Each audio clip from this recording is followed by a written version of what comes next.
about this thing I came up with that you can give me money to do things. Memberships to this channel, 3 cost-efficient options. Just 99 cents a month, you can join the Max Thrasher the Bounty Hunter tier. You will get custom badges so that when you pop up in the chat, everybody knows that you love me. I will say your name at the beginning of every stream. You plus me equals us. Just $4.99 a month, you can join the Erotic Eric Fontaine tier. Not only do you get the badges, not only do you get the shoutouts, also once a month I will do a special members only stream. What are we gonna watch? It'll probably be some really weird wrestling or wrestling kind of thing. And for just $9.99 a month, $9.99, didn't somebody else used to? You can mark off bingo on your Armstrong bingo card. You get the badges, you get the shoutouts, you get the members only stream, and once a year, you get to pick what we watch on Off the Grid. But don't go too nuts, like no porn. Don't ask me to watch WrestleMania 3, because that'll give me a copyright strike. And too long, maybe like 2 hours. Maybe send me a link to it so I don't have to download it. I don't like doing work. 3 very affordable tiers, 1 fee per month. You get to give me money, which is the important part. I'm happy, I give you perks. It's a real transactional relationship. America, am I right? It's Tom Green here.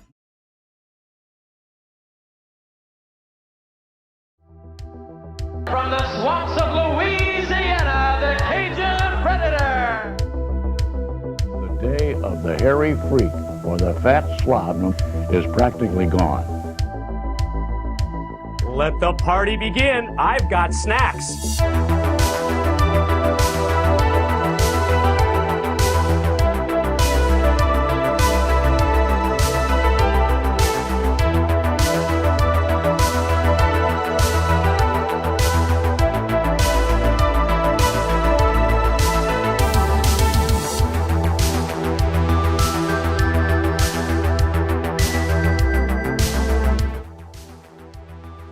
Hey, look at us. We did it again. Another 7 days around the sun. Welcome to WCW Deep Cuts Live. My name is Tom.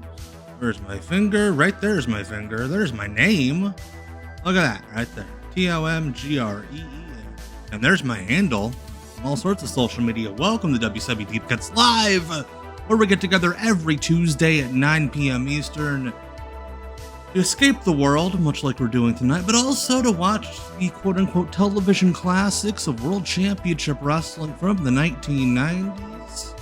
Hello to everyone in the Erotic Eric Fontaine fan club, aka the chat. I say Yankee Hawk, Judas Effect, Optimum Vision, Green Boy, Rough Rider, whoop whoop. Jonathan Mayer, everybody's friend, of course, is here. Ghost of Burt Prentice, ooh, spooky. Chris Harris, spooky.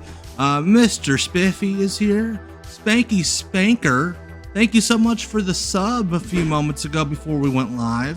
Verticus Maximus, we'll talk about you in a second. Troy Vang is here. Chandrox is here. So I'm so glad. I see Xander Victus. I see the man, the myth, the legend, Brian Dermody. No Mercy, the Submaster. Refs as Wizards. Glad to have everybody here. We have the all-star team. So before we go further, and we'll get to wrestling here in a second, just want to remind everyone, good night, Noli, love you. You're supposed to be in bed a half hour ago. I want to remind you all, like the video set up front, if you're watching this on YouTube VOD especially, I have membership tiers set up if you'd like to support the streams. Like to support me, my family, and I. And plenty of you have so far, judging by how well Not Quite Wrestling went the other night. Had a number of members there to join me for some Roller Jam. Lola Parka Fan Club, Paul Topper, Casual Villainy. But it was a great time. We'll do it again in December. We'll watch something that's not quite wrestling. As I hear something else go off, hopefully it's a follower membership. But here are all of the YouTube members that have supported me thus far, including a lot of you. Brian Dermody, Kamish Spiffy, Teroid11, David Syracuse, Jonathan Mayer, Scott Keith, Hidden Track, Izzy McClure, Jason Honeycutt, Fartmaster Supreme, Ken Terminated DQ, JT, Jacob Kenny, Brenticus Maximus, Ding Ding, I love that noise. Champagne and JD, Adam Suzanne, the Suzanimal himself, Yankee Hawk 04, Peyton Andrews, Adam Simon, Brent Clark, Anthony Marola, Stephen J. Neptune Man, Bam Dog, and Sean Fox. Yeah, growing by the week. Pretty soon I will not have room for my own head. And boy, that's a sight. Again, to become a member, get bonus streams, perks, etc. tinyurl.com/givetommoney. Or if you're watching this on YouTube, just click on the membership deal. So anyway, also speaking of Brenticus Maximus, I'm gonna move that so you can see the sign. Look at that sign right there. It's beautiful, right? I love it. It's my favorite thing that I have. It's all thanks to Brenticus Maximus. You can check him out. I'm gonna spread that a little bit. BrentTech.etsy.com. Go for all your 3D print art needs, including a sign just like that. Use code NOTTHATTOMGreen, and you can help our tag team there. Give us the hot tag. But use my code NOTTHATTOMGreen for 10% off your own sign just like that. So thank you so much, Brent, as always. And also, join the conversation over on Discord. tinyurl.com/TomGreenDiscord. A lot of great conversation with a lot of you over the week.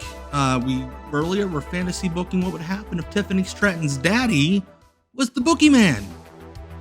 A lot of fun. Discord's great. A lot of you are in there already. Chat's happening. Chat's hopping. But speaking of hopping, we need to get this show hopping. Let's start off with WCW Worldwide from October 30th, 1999. Let's go. All right. Conan and Rey Mysterio Jr. Harlem Heat. Larry Zbyszko looking like he wants to die. On Nitro. He has no soul. This will no doubt not make it to YouTube, so enjoy it now. By the way, shout out to my new favorite username on here, Bobby Eaton da Pussy.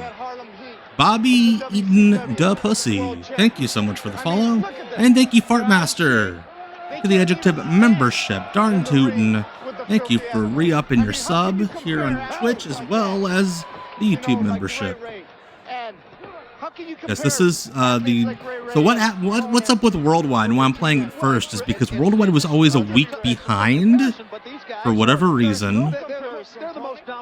So you'll see recaps later on Saturday night that don't match this, and it's due to the fact that Worldwide is a week behind of all the other shows. Glad to see you in the chat, Bobby Eaton da Pussy. Seriously, great stuff. I wish Bobby was alive to see it. Speaking of this, I dropped this in the Discord earlier in one of the members-only channels. As of right now, WCW Deep Cuts Live 100 is going to be on Christmas week. It will not be on that Tuesday because that Tuesday is Christmas Eve. I'm not streaming on Christmas Eve. No offense to you all. Jonathan Mayer, does it say you need an invite? Because it's an open Discord. Against my better judgment, it is. But if you go to tinyurl.com/TomGreenDiscord, you should be able to get in. Ray, this is one of the few times Ray actually does look like Dominic. Stevie Ray hovering over K-Dog. This is for the WCW Tag Team title. I'll check that out, that link real quick. But what I was gonna say was Christmas Eve week is probably going to be WCW Deep Cuts Live number 100, and to mark the occasion, I'm thinking about watching something.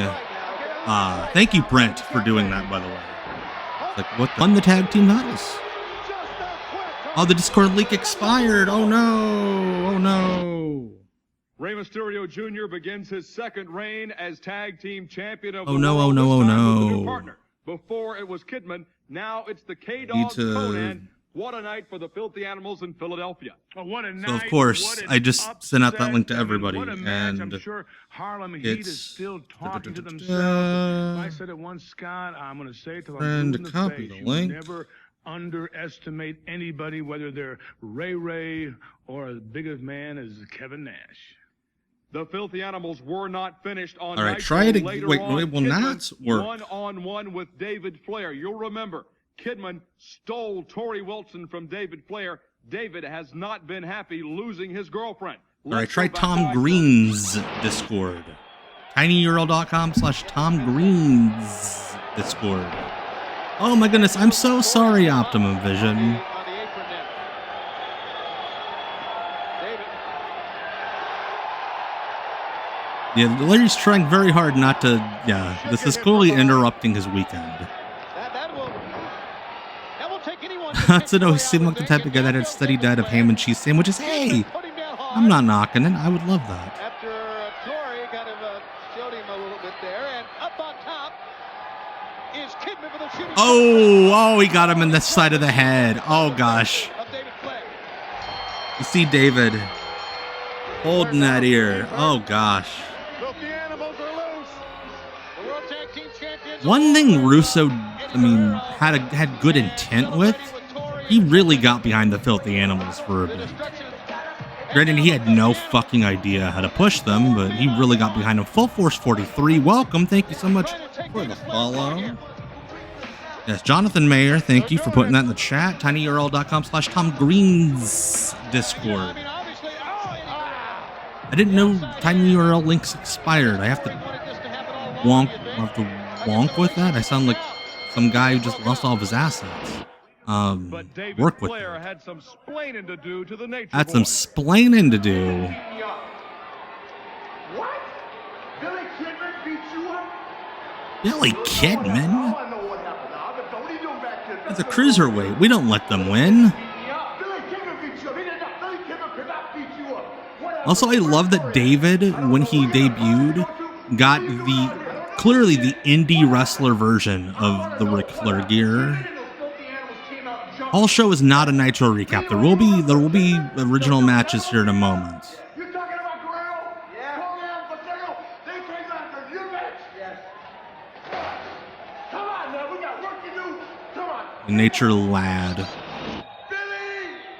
Barely. Also, what's up with that date? October, 18, 1999? Conan! Like me letting Discord links expire. Mysterio! I find out! He's trying to say Mysterio with an accent. Yeah, they started letting guys cuss. We've seen this before. Yeah, Ric Flair's decline is so sad. Reality in this sport is synonymous Look at that sad. I mean, it's a good drawing, but it makes Hulk Hogan look sad right behind Flair. years of being in this sport. That's right. Woo! Every time. If the thing is, Conan wouldn't have gone to WWE. WWE didn't want him because of the Max Moon stuff, where like they had the custom suit made, and then he was like, "Deuces." And every day, woo, did he walk Yeah, the Marks love the cussing, bro. They love it. They love it when Chyna comes out and she shoots off her cannon and she cusses, bro. just need to be left alone. That's an itty bitty mic flag. Yes, Jonathan. That's weird. He will not be Ric Flair's son. He'll be David Flair, and he'll be damn good at what he does. Will he? Kidman, you and the He ended up okay. Like after he went through OVW, he was okay. filthy animals. Conan, Guerrero. Guerrero. I've left your brothers completely on their minds. And every bar from Mexico to He'll be Philadelphia. barred from. Wait, what? You can't end. You want to be like me? You want to walk it out? Woo! You want Ric Flair's gonna call up Antonio Pena. Hey, bar this guy from Mexico.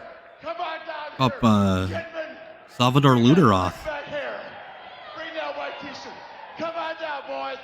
Come on down right Yeah, now. that thing with Russo and Charlie Arnold and Jonathan Coachman was sad. As a matter of fact, you want Okay.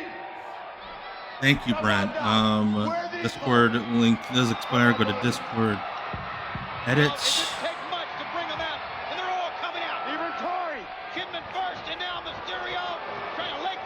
I should be doing this later, but you know what?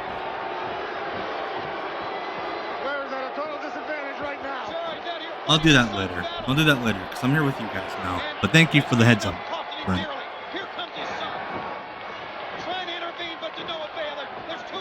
Yeah, this all happened on the same show, by the way. They won the tag belts. Kidman gives poor David a concussion. Flair cuts that promo. They mug Ric Flair. They're mugging him. They're rolling him. Kidman's got taking his pump. Kidman's got the jacket. And I think this might be the week where they bury him in the desert. Well, it's Philadelphia. Brian. Old man gets mugged, fails to be bailed out by his goober son. That's next week, okay. I wouldn't be surprised if it was all the same week. It's Vince Russo. Like, that's what he does. He loves to just do lots of things. They got his socks even. I got his socks. What an image. The fallen form of the 14-time world champion Ric Flair fallen and his son form. David in the ring. Beaten, attacked, robbed, and mugged by the filthy animals. Well, I tell you, the Is filthy he directing animals run the traffic? warpath that night. All I the mean, Flares pointing? were Go this humiliated, way. like you said, Scott. They were literally mugged, robbed, and when Flair went out later, his hubcaps were missing. Not a good Get night it? for the Flares. Because some of them are Hispanic. For the filthy You see. animals. When we Yeah, come they back, have like it was Blue also a Yeti night to microphones like remember I for have. Buff That's a good Bagwell. point, Green Boy. Much more still to What come are those on supposed to be WCW for? Worldwide. Like a talk show where they have a mic on All their right, folks, here desk. on WCW Worldwide, WCW's Halloween Havoc is history. However, This is right maybe around the the corner, best a brand new pay-per-view lighting called that locker Mayhem. room set has ever Talking had. about that in the weeks to come. Yeah, Larry's I hair wanna bring in one of the dye. great superstars of World It's Championship almost like he Wrestling. wasn't He's making a money. youngster that has fared very Chavo well with the Guerrero World's great organization. appears to be He is wearing none other than his Chavo Guerrero. father's I knew your father. I knew button-up your shirt. grandfather, and I certainly know your uncle Eddie Guerrero. Apparently, once again, you do not see eye to eye. Why does that name always have to come up when you say Chavo Guerrero, Eddie Guerrero? What does that name? Does Guerrero have to come up? Eddie, we are blood. I don't know. But you always choose to pick your new friends, your new family, these filthy animals, whatever they call themselves. The locker room set was just, it was like something that they put on the truck every week and took to different arenas. Like it was an actual set. You chose your family, Eddie. But it was definitely mobile, portable. Or K-Dog, or whatever you want to call that guy. Now I'm choosing my family. Psychosis and Juventud. That's right. So this will be a future deep cut short. The idea was that Chavo, Psychosis, Hoovy, and Disco Inferno were going to form a group of delusional cruiserweights called the Top Guys, who would pretend to be main eventers and do all the stuff that the main eventers got buried for in the dirt sheets. And then Disco went and whined to Russo because he didn't want to be put with a bunch of cruiserweights. I was banned from, by the way. If I would have been down there, I could have shot out pointers. I could have told him what to do, how to do it, when to do it. He'd still. So be this was right now. this is part of the All right, setup thank for you. that. Outspoken at times, ladies and gentlemen, here on WCW Worldwide, Chavo Guerrero Jr. Thank you. Yeah, he was put with them anyway for like a week or two, and then he was separated and put into that like mob group with the Mamalukes. They've all talked about the new creative direction in World Championship Wrestling. This is such fucking bullshit. Came out on The new creative direction. While they're talking about, while they're recapping the show. He was ready to run with it in Philadelphia. Well, I tell you, Like, Scott, it's I can't insane. even start a computer. Also, I can Larry, care yeah, less, Larry's but hair is I not can a read real the writing color. on the wall. Writing Bagwell should have deciphered. not red, it's not brown. Hieroglyphics when he was blinded by the thought of instant success. Nothing comes easy in Like wrestling. hair doesn't The roller look coaster like ride that. That is the career of Buff Bagwell. It seemingly peaked early in Nitro. It hit the bottom when Buff stepped into the ring against Yeah, it looks like he just, and like, watch for the surprising debut. sat there with a paintbrush. Jeff Jarrett.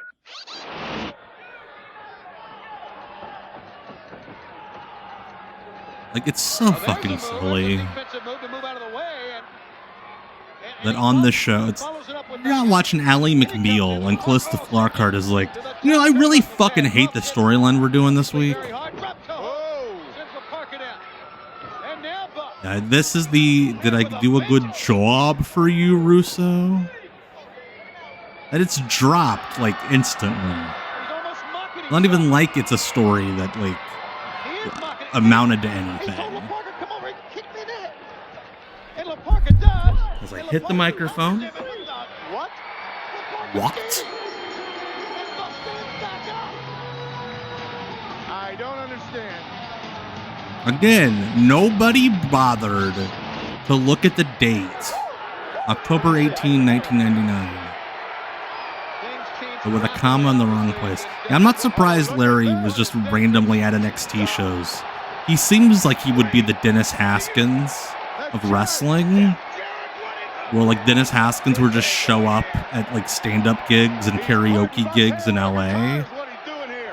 Just because he was bored and wanted to prey on young girls. You want to talk about stroke, Buff? La Barca is a gigolo. You want to talk about being somebody's boy? This is, I think, a couple weeks later is when La Parca started doing the English dub gimmick. Less than 24 hours ago, I was in Cleveland, Ohio, wrestling on a pay-per-view, and tonight I'm here live on Monday Nitro. Yeah, Jeff. That's typically what wrestlers do. They wrestle on pay-per-view and they wrestle on Monday night. With what went down with La Parca, but he was a barrel of laughs. Look at that still of Jeff. Jeff Jarrett glommed him with the guitar legend. Well, I tell you, El Capone one of those has singing nothing trouts. over Jeff Jarrett, a very aggressive man on a mission, and obviously Big Larry Buff Daddy has is no standing fucking in idea. his He's way. not watching Nitro if he's not on it. Left laying in the ring, Jeff Jarrett certainly sent a message to World Championship. You know that Larry knows all the NXT women by name. None of the men. None of the men. Yeah, Mike Graham's quote was Jeff Jarrett broke 1,000 guitars and didn't draw a dime. Fuck him. But he knew what the hell was going to be on them. Live, but only on pay-per-view. Call your cable or satellite company to order now. What do you put? What are we doing with the commercial? Oh, no. Just say that they have to survive the show. How about this? Medusa lined up to Why did he say it like he's like an insult comic? Get this, you guys, Medusa. Vicious and women tearing over clothes at the blue light giveaway special sale. Mona looking forward to an evening gown match as an opportunity, but the Medusa Mona back there. She didn't like the idea Howdy of ho. an evening gown match at all. That's exactly right. Both competitors headed into Nitro with different factions, with different beliefs about what should happen and what should not happen. Making it sound like Medusa Mona's a fundamentalist. Which shoot Medusa, fits. it's a new era in World Championship Wrestling. Again, How do you feel about being formatting of the date first is ever bugging the shit out of WCW me. New York evening gown match. Well, I think it's great. A New York evening gown match. All right. I would love to know evening the gown way match? the Boy, rules you can tell who's change behind that from one. state to It is not state. me. I'm a world champion. I am not about. Like in fluff. Wisconsin. As far as I'm concerned, this may not Like, even take place. An no evening gown straps. match, not this chick. I'm gonna go out there and kick somebody's butt tonight. That's this is ridiculous. This is not me. Yeah, this is when Medusa's really going hard, trying to look young, putting the color in her hair. Despite what Medusa said, New Mona York was evening ready gown for match action. is like, hey, I'm formal over Mona, here. I've seen Hey. many a men look in the eye of the Medusa and turn to stone. Now Medusa, she's not happy at all. That's right. about This is when Russo was like, "Hey, all the other commentators have to be backstage interviewing." So Larry Zbyszko standing with his back to the But I have camera. won many matches wearing an evening gown just like this one. So I'm ready to do whatever Also, it takes to win this match. couldn't they have waited until like she, like, When all was said and done, dried her hair? Mona was the winner, and Like her hair was Medusa dry in like the next segment. What? Boy, Mona taking out her rage on Medusa here in this New York evening gown match. Don't climb the top rope, start ripping. I'll climb that top rope. You got to get her down so you can rip. You know, Head her down. Got her, get her down so she can rip. Body. I don't think Medusa left the WWF for this BS specifically. It just followed her. Like, ooze. I'm me with a vengeance, a stomping away. Oh, and a right hand. Last time I saw two women in dresses fighting like that was at Bloomingdale's at the end of the month sale. All right, Judas Effect from New York can confirm this is how the women take off evening gowns. They did that off the escalator. They do that off the escalator. Mona is hurting now. She is in major trouble. And, you know, this is a slap to the face. You know what? Medusa not only slapping Mona, that slap was meant for the entire creative. And also, Medusa's not wearing an evening gown. She's wearing like a tennis skirt. Get up. Like, that's Calvin Klein. Holy shit, she kicked her hard.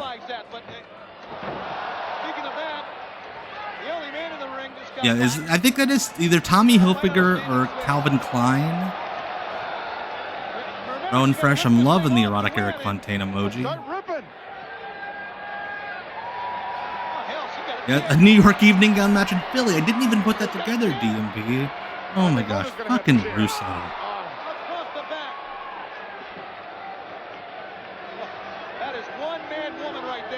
There's one mad woman right there.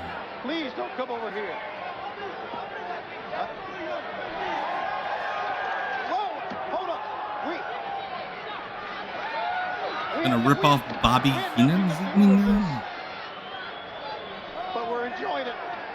She's ripping now. Like, her sports bra just looks like the top of the dress. What I guess was an evening gown off of Medusa. I did not notice that, Rowan. That's amazing.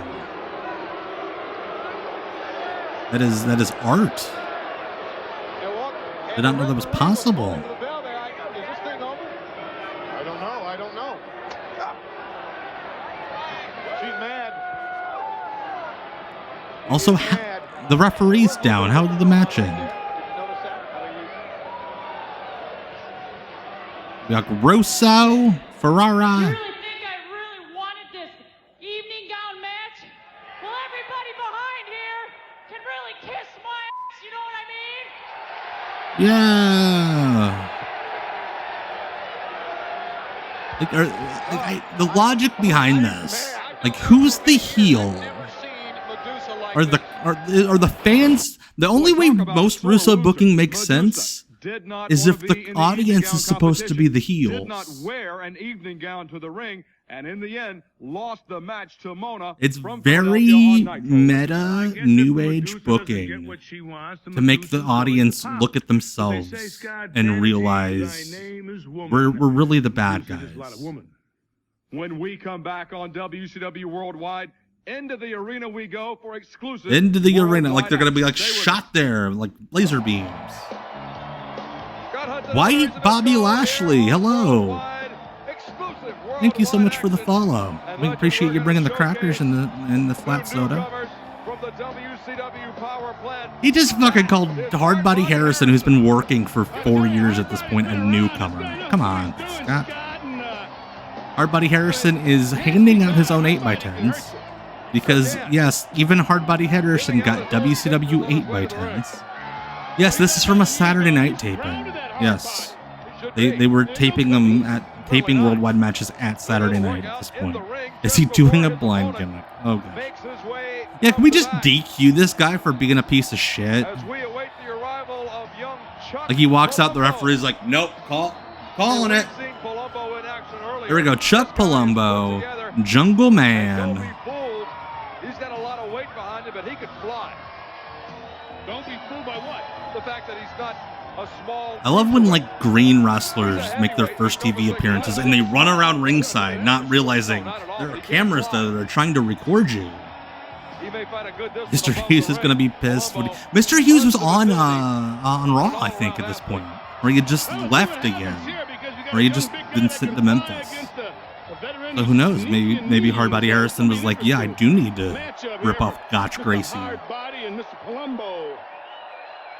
Yeah, Chuck Palumbo has been asked to show up in AEW a few times with Billy Gunn, and he's turned it down every time. He's done with wrestling, is my understanding. He made a clean break. Looks like Hardbody got mugged by the filthy animal. They stole half his tights. Yeah, if Nick Patrick just called the match right now, I would never insult him again. You wish you could do that. When the Natural Born Thrillers came around, yeah, I think everybody was in a faction at that point. Well, no, I don't actually. Yeah, a few too many. Also, hello, Speedy. All right. Boy. Paying that joke guy pretty well, are you?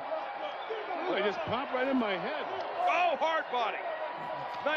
Hardbody Harrison seems shocked that he was allowed to do offense. He chopped him. He's like, wait, what? I can do that? I don't have to just sell all the moves? Shoots Hardbody to the ropes. Step over by Hardbody Harrison. Leapfrog from Palumbo. Holy shit, that was a high leapfrog. I'm telling you, this group of power plant guys were freaks. Cyborgs. Did you see the extension and the height from that drop kick? Yeah, another reason to hate Nick Patrick is he didn't report Hardbody Harrison when he had the chance to the authorities. Scott Hudson worked for the FBI. I've been like, hey Scott, this guy is trafficking women.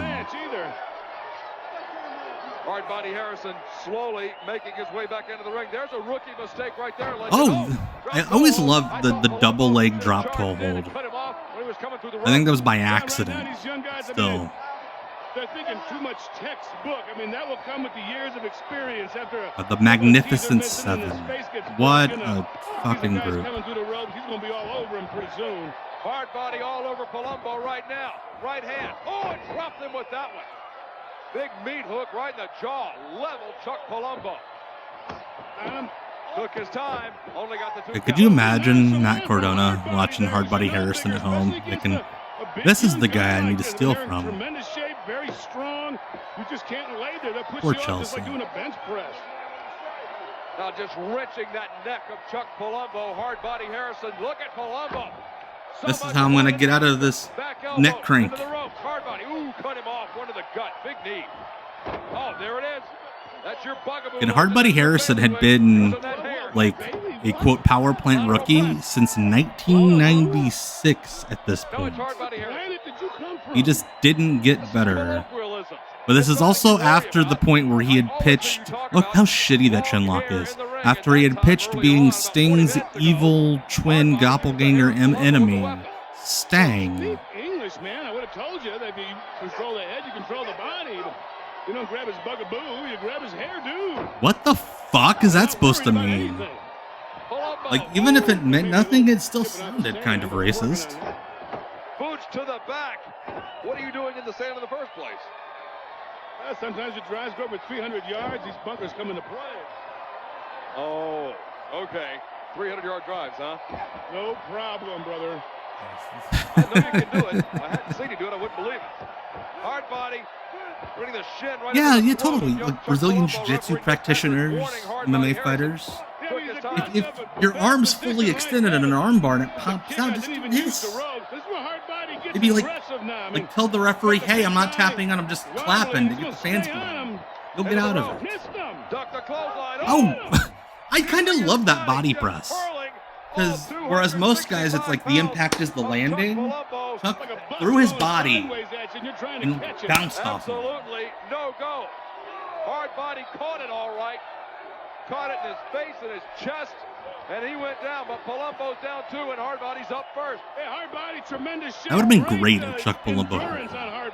Because again, Hardbody Harrison is a monster. You really got to rock him. Hardbody into the ropes. Palumbo right to the power slam. Oh, that was quick and powerful. What the fuck is he doing? Palumbo firing himself up. Imagine if this version of Chuck Palumbo made it to Nitro. Like hitting his head on things and being a jungle creature of sorts. Fucking hurling his voice around and pounding his chest. Palumbo, one more time. Kind of flew through him. I tell you what, that will take your breath away. Hard body. Ooh, face jam. Woo, he says. Face burst into the canvas. He has been rocked. So, okay, to be fair, Ghost of Burt Prentice, Russo wasn't booking Saturday Night and Worldwide matches. That's a super kick. I'm pretty sure Russo had no idea what was happening at this TV table. Great super kick.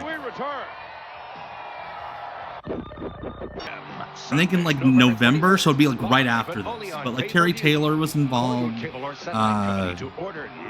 Kevin Sullivan would end up involved a bit, but it was mostly Jimmy.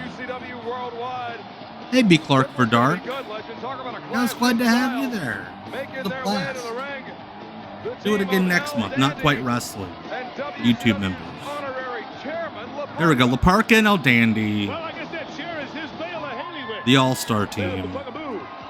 Why does he keep saying that? Again, I understand it's not actually racist, but it kind of sounds racist. Yeah, Worldwide's fun. Because you could tell nobody gave a shit about it. People were just told to do whatever they wanted. That's why we watch it here.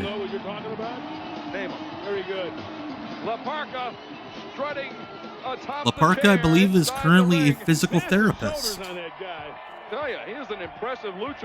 I'm glad. I was just thinking about that La Parka fan club, and you of all people being here for the La Parka match. He's a powerful big man. They tell you the guys coming out, not only do they hate rap, they hate the mat. Here we go, the West Texas Rednecks. They hate everything. Curly Fries and Kendall Windham. Kendall Windham and Curly Bill. Barry had been sent home by this point. Bobby Duncombe, I believe, had been fired. Kurt Hennig had started doing a weird retirement thing on TV that ended up being the Swerve. So the West Texas Rednecks at this point were Mike Jones and Kendall Windham. La Parka, that was the other La Parka. The Triple A La Parka. LA Park's still alive. Virgil was Curly Bill, yes. How many names did Mike Jones have? Night Train Jones? Was that the Memphis name? I forget. Memphis name, and then Virgil, Vincent, Mr. Jones. Oh, no question. Scott Hudson did just call him Curly Fries. Yes. Soul Train Jones, thank you. And then I call him Night Train Jones. I think of the Bouncing Souls. Night Train Jones, Virgil, Vincent, Mr. Jones, Curly Bill. He did wrestle as Mike Jones a few times. Number of names. Yeah, La Parka, LA Park is... There's a reason why you don't see him around as much anymore. Shane, that's right, he was Shane. After this, actually. But yeah, LA Park, there's a lot of the headline luchadors. Oh shit, he just punched him in the throat. Why is he punching him in the throat? Just twice. They're just headaches. They don't do jobs. They wrestled their match their way. But also, how fucking weird is it that El Dandy is wrestling against Kendall Windham? This is what's great about WCW. Is you genuinely never knew who was going to come out the curtain and wrestle each other. He has really filled out nicely and blossomed into a top-notch pro wrestler. Hey, Night Champion Vintage, past his prime. Did Kendall Windham have a prime? Like was his prime like just the 6 weeks when the West Texas Rednecks were being pushed?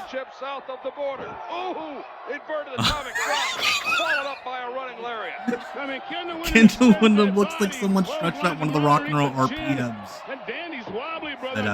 Brian Dermody, yes. Mike Davis, but like... Curly Bill drops in on Dandy. Yeah, that's a good point. Why didn't they ever like do airbrushing on La Parka's chair like Balls Mahoney? Oh, he's got nicknames to spare. Like if Balls Mahoney could have afforded it, he could have. Lovely and talented Karen today, Mrs. Mike today, for the big spread at the cookout.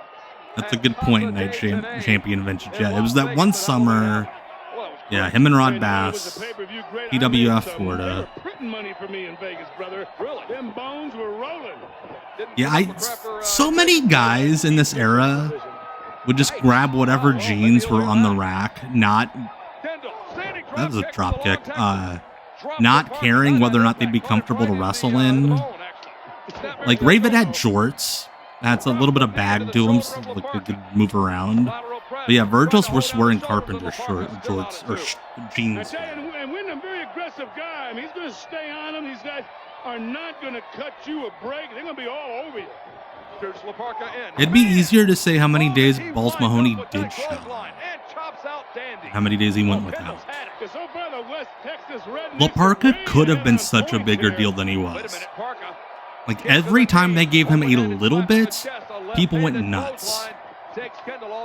Yeah, Mox has been in jeans, but he wrestles in jeans that he can move in. Like, they're breathable fabrics, breathable denim, stretchable denim, or like baggy. He doesn't really do baggy denim, but there are types of jeans you can wrestle in, and then there's the shit that Vincent's wearing here. Yes, Big Boppa Pump. This is WCW Deep Cuts live every Tuesday night on Twitch exclusively. Wednesday morning, or whenever I get it up on YouTube VOD later. Yeah, Orange Cassidy wears like jeans that are like yoga pants. Like I think they're like $30 on Amazon. The Texas Bulldog, as we learned on Not Quite Wrestling on Sunday. What the fuck? Did Virgil just do a fucking dragon suplex? Y'all saw that, right? He grabbed him in a full Nelson and just fucking hurled him. What the hell was that? One more look, what a victory. It's our Castrol GTX replay. Here's what did him in right there. Nice bulldog. That was insane. Yeah, it's like they all four spoke different languages. Yeah, watch. He fucking gave him a release dragon suplex. Yes, Virgil was a part of the West Texas Rednecks. They did a fucking Blazing Saddles gimmick with them. What is going on in World Championship Wrestling? I can't get over that. And in light of what happened at yeah, it was off camera, so we never got to see the one move Vincent did. My guest at this time, this guy, one of the I great guess at this time, certainly one of the great managers in all of professional it's Jimmy Hart having to do a promo because nobody else wanted to. With a great gang, including and Jimmy was the guy producing the promos. Nasty Boy Brian Knobs. Of course, the Barbarian. So Jimmy's like, fuck, I have time, I have to fill on the show. I'll jump in. Let me ask you this. What's a Tommy Boy record album, Mayhem, doing without Mean Gene singing Tutti Frutti? Well, I've already done that tune, and it was just yeah, Jimmy, the other company owns the rights to material now, and that recording. Wouldn't let me. I've got you a hit song, The Girls That Turn Me On, Turn Me Down, my Mean Gene Okerlund. I don't believe I would get involved in that, the but best. what I am going to get involved with who's a better booker? Bischoff was not a booker. Bischoff was never on the booking team. He ran the company, but he was not a booker. And the laughing man, Hugh Morris, is starting to get like him. Knobs a braggart. So unfortunately, I'd have to say Russo because Russo did actually does book. everything he shouldn't do, and he does it all in loud. But I love him. He's one half of the. Yeah, Jimmy should have gone road to Rogan been like, "Hey, Dungeon and Doom is going to be back on Nitro this week." Purely speculation on your part. Of course it is, but look. Jimmy could have said anything here, and he wouldn't have gotten in trouble. But I don't want to have to. Nash or Russo. That's harder. Jimmy Hart. Let me just tell you. I still go Russo because Nash's booking is just boring. Kevin Sullivan was a better booker than all of them. I've always managed the greatest tag teams ever because I put them together. When you talk about the Hart Foundation, when you talk about the Fabulous Rougeau brothers, yeah, let's talk about the Fabulous Rougeau brothers on this WCW show from 1999. Let's do that instead. I like the Fabulous Rougeau brothers. They're great. The mouth of the South, Jimmy Hart.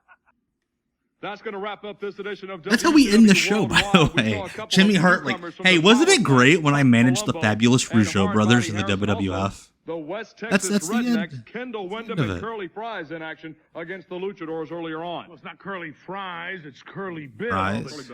West Texas Rednecks, they know what they're doing in there, Scott. And you did a pretty good job sitting in for Tony Schiavone. Well, thank you very much. Even room left over when you sat down. He said that, Get it? Because Tony had a weight problem? Also, we saw personified the new creative direction in World Fuck Championship off. Wrestling. Medusa is not happy with it. Buff Bagwell is furious with the changes I like in Scott, WCW. The creativity. You know, Dr. Frankenstein once created something. Now having to end the show by talking about the new creative What's gonna direction. happen next in WCW, we'll find out in 1 week. For the living legend, Larry Zbyszko, I'm Scott Hudson. See you next week. All right right, here so on Worldwide. before we go into the next show we're going to watch, here's what we will be watching Sunday, YouTube and Twitch, on Off the Grid.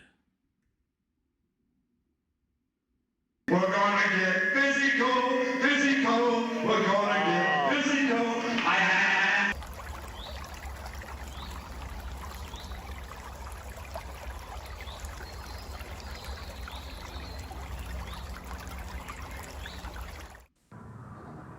All right. So we'll be watching that Sunday. That is our first Armstrong Bingo YouTube membership tier viewer submission from JD, from Champagne and JD. He submitted that. So if anyone's going to say something that's going to get me canceled, I can just point at him. It's fucking weird is what it is. There we go. Saturday night in the club. Throw it up, throw it up. It's a brand new WCW and a brand new WCW Saturday Night. No, it's not. It's the same thing. This whole thing started in April. Yeah, we still got 90 minutes in the show. We still got plenty of show. Johnny Attitude. Here we go. Johnny Attitude, for those of you who don't know, we talked about him last week.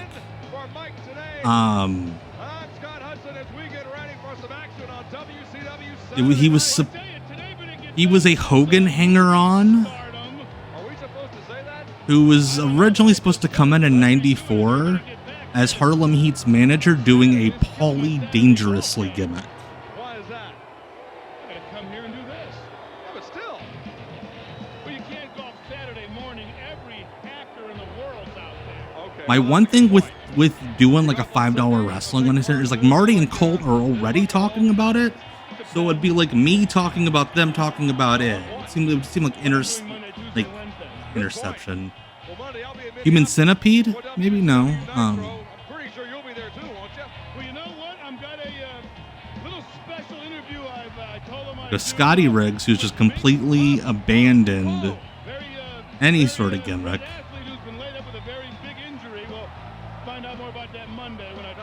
Like, if there's like a promotion that has all those guys, it's like taking a sincere look at it. Like, I'd be willing to do that. Absolutely. Scotty Riggs in the Flock was a lot of fun, I thought, after the American Males.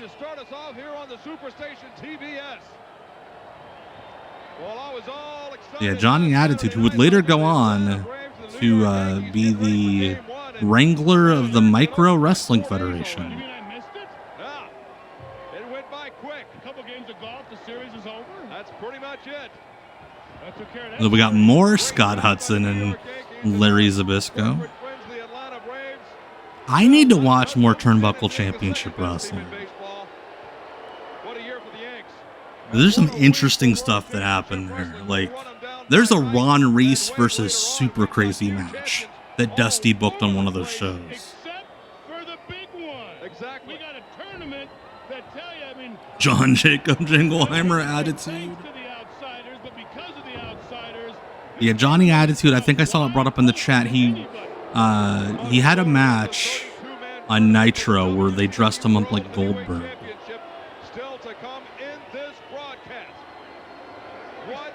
And Goldberg like destroyed him.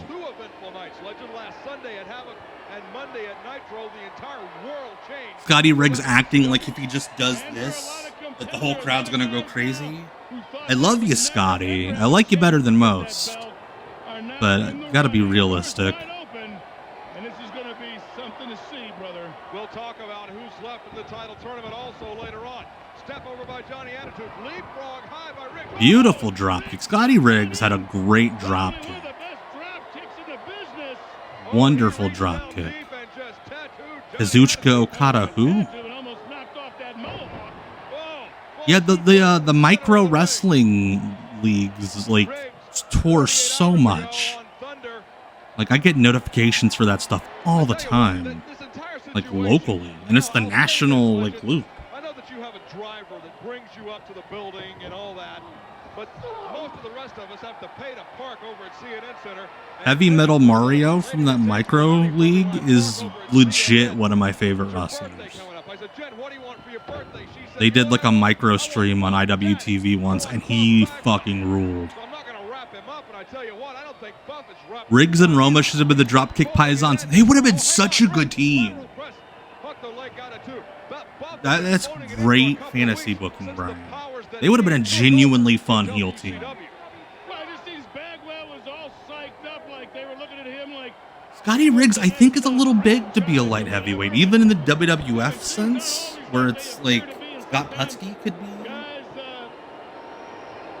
a junior heavyweight. That's amazing, Commodore Amigo. I'm so jealous you got to meet Heavy Metal Mario. There's only one way, and that's the hard way. Nobody really is a chosen one. Boss thought it was him. He found out, like you said, Legend. Yeah, Flash Flanagan was WWF light heavyweight, and he's kind of big, but I think Scotty's more jacked. Like the thing with the micro wrestling is they run so many shows that I'm sure just in pure like fan numbers, they have to be up there with the big national promotions just because they're running like every night. Even if they're only drawing a couple hundred people a night, they're running 7 days a week. Not a textbook cover, and Scotty Riggs, I don't know, you can probably call Scotty a veteran. He's got about 8 years experience under his belt now. Not going to make a rookie mistake. They don't tour anymore? Because I swear I got a Facebook event ding the other day for the micro wrestling coming to Indianapolis in a couple weeks.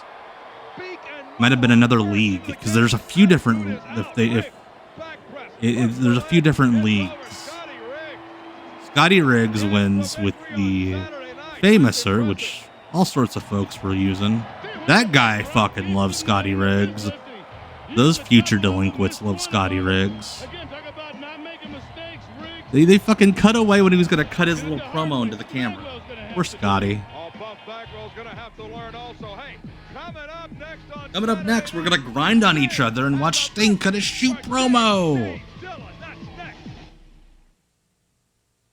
Yo, where are dogs at? Back by popular demand, it's the R to the E to the Y. Mysterio Jr. jersey. If you want to truly represent, get it now. Gotcha. Okay. They had a AAA promo Azteca split. Too much, man. This is my commercial. Buy it now.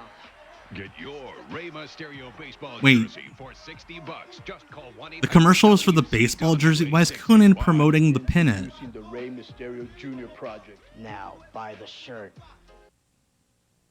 That's shockingly timely for wrestling. Doing a Blair Witch parody. 1-800 collect. The easy way to But like, I'm just confused by the pin-it thing. This is WCW Saturday Night, along with wrestling's only living legend, Larry Zbyszko. They changed shirts, walked over to another set. How many damn WCW polos did Larry Zbyszko have? We've got new World Tag Team Champions 10 times. For Booker T and Stevie Ray, the Harlem Heat, they wear the tag team gold. We've got a new Scott United Hudson States gesticulates so champion. much. It was Goldberg. However, at Nitro, the new U.S. champion is Bret the Hitman Hart. Rick Steiner, the dog-faced gremlin, is our new World Television Champion. You'll note by Again, his he's absence, like directing there is airplanes. no World Heavyweight Champion in WCW. Larry's still, I'm sure Larry does still have some. To determine the new King of the Mountain. Granted, he doesn't wear them because they're not Hawaiian print. The ultimate championship here, I mean, the heavyweight championship of the world is up. Like, I was genuinely stunned when they got him to wear a suit to his Hall of Fame induction. Happier now, much more hopeful, seeing that. Yeah, they just let Larry into the Performance Center if he asks to come to talk about conspiracy theories. He was there at the beginning. However, the outsiders and Big Sid. Like, do you imagine the crazy shit Larry Zbyszko would say if he could figure out how to stream on YouTube? Halloween Havoc.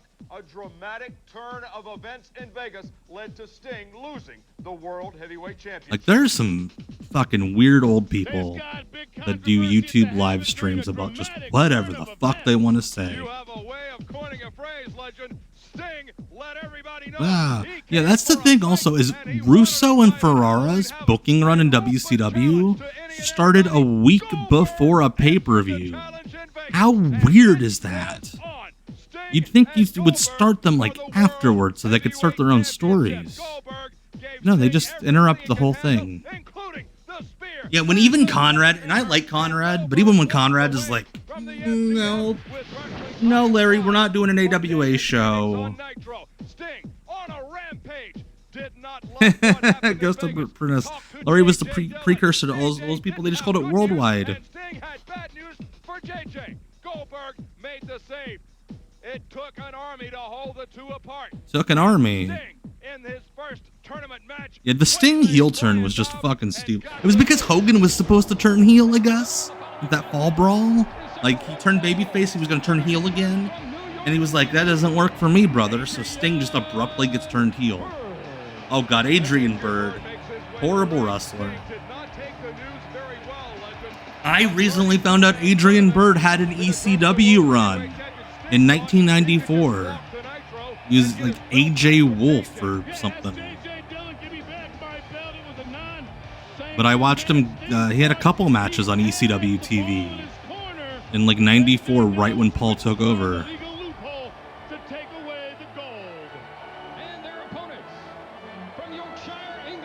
Wait, he said their opponents?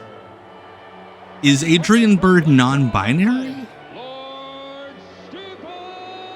So the thing about Sting being a heel in the Main Event Mafia is technically he was, but like he wouldn't act like a heel. He had told TNA, like, hey, I got the whole God thing going on. Can't be a bad guy. You can put me with the bad guys, but I'm not gonna cut mean promos. I'm not gonna cheat.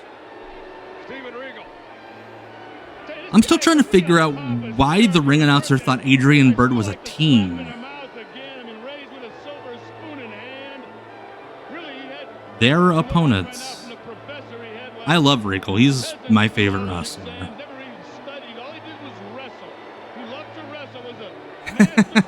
Finley just coming from a clearance cell structure.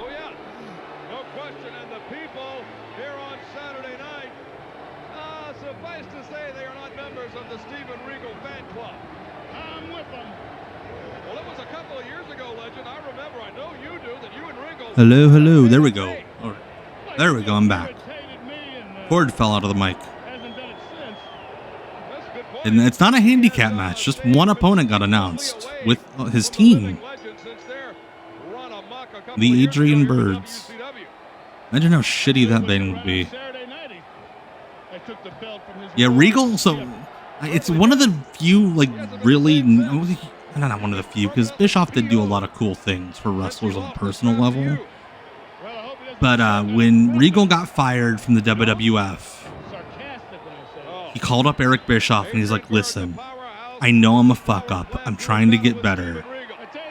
But I can't get better and like get clean if I have to move back to England and like leave my family here. So Bischoff hired him back so he didn't get deported. Yeah, Adrian Bird is maybe 5'2". He's tiny, but he is as wide as a boat. Just a gigantic little man.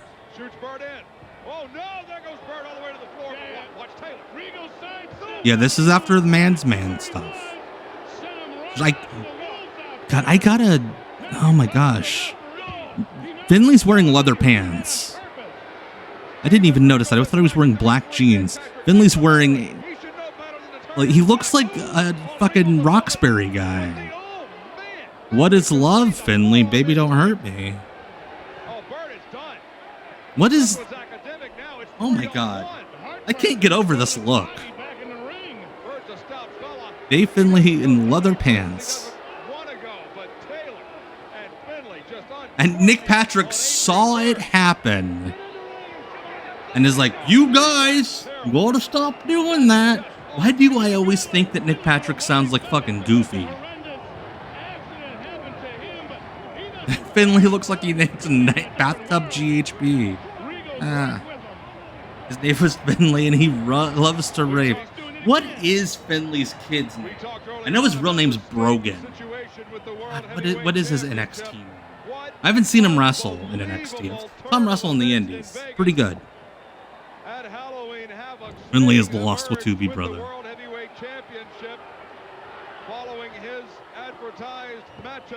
Well, there's Dave. David's the one in New Japan. But he has another son that's in NXT. No. Brogan Finley, his youngest son, is in NXT now. Uriah Connors. Thank you, Assured Outcomes.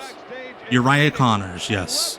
I don't think he's like been on TV proper, but he's been on Level Up. That like weird NXT B show.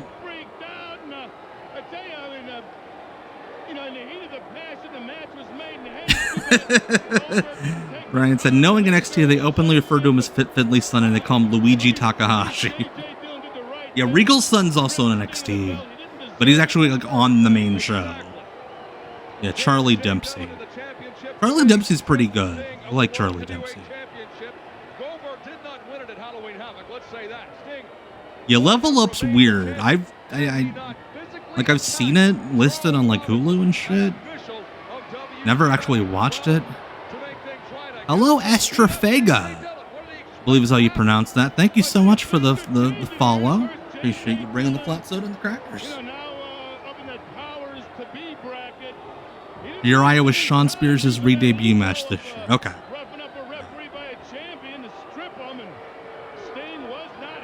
Yeah, a lot of shit that they're putting these new NXT trainees through should not be on TV. But instead they're putting it on fucking the CW. Cheers to you, Astrafega. Cheers to you. Glad to have you. That's right, they are doing that weird thing where they're like Regal.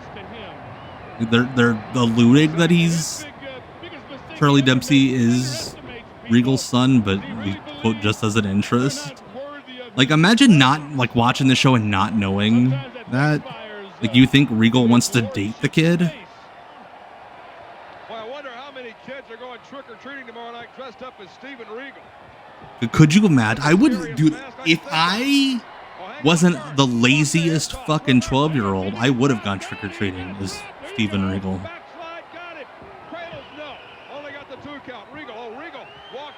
Oh my god. That the size difference made that look like Hogan slamming Andre. Did Zabisco just say, oh shit? I'm allowed to cuss. You're not, Larry. And again, that's the quality control on Saturday night. This is 6:05 Saturday night. He said, oh shit. I love it. I love this show. I don't blame him either for ending that match. That man would have killed him if he kept throwing him. That's true, Jonathan. Yeah, I would not have gotten the Liberace comparison, much like my son did dressed as Will Ospreay last week. Yeah, the Regal flipping senton with the 1 foot flip, he teaches all the guys to like flip bump that way too, but I love the 1 foot flip. Hell yeah, we're gonna grind to Ming. Go to the bathroom, do a little bit of that.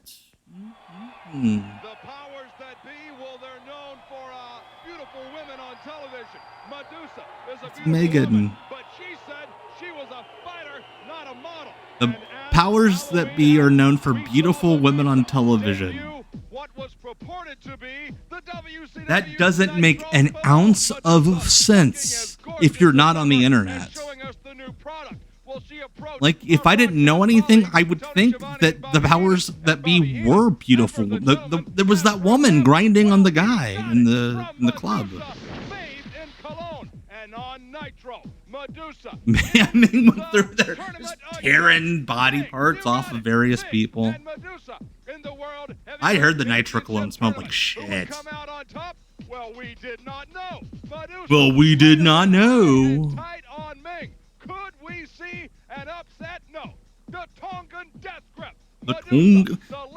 That's a weird pronunciation. The Tongan Death Grip. All right, who's wrestling Ming? Thank Evan, it was too late. Well, he could have done more damage. Not Evan, but Hey, Tecmo. Scott should have spent time at work investigating who wrote this terrible copy. Yes. All right, the Texas Outlaws, who were not allowed to be the Texas Hangmen because TBS standards and practices got in and said you cannot allude to hanging people, but they did that. They would go on TV, they weren't allowed to carry the rope. They weren't allowed to be the Texas Hangmen, but they would go on TV and be like, oh, we're gonna kill people. These fellas, otherwise known as disorderly conduct, they wrestled as two different teams at the same time.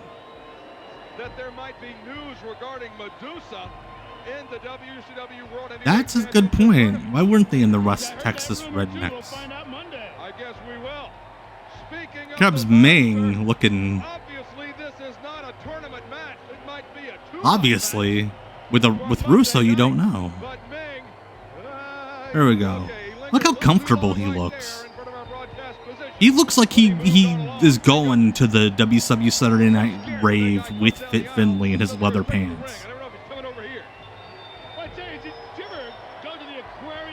Why are they having feedback on a pre-taped show?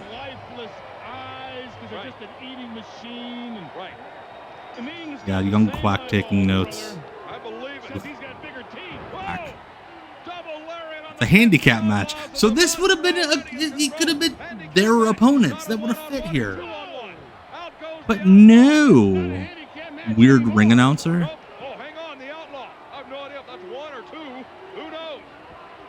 Yeah, also that's the other thing. They lost their individual names in WCW. They were Psycho and Killer. Again, cannot say Psycho or Killer on TBS. I did not notice that there's a kid with an I Want to Be a Filthy Animal computer printout. That's awesome. Harem Pants Ming.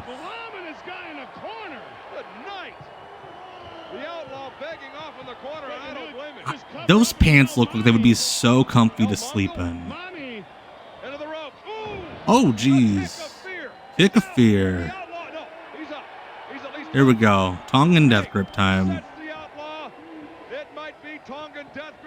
He needed to wave his arms around for extra grip strength.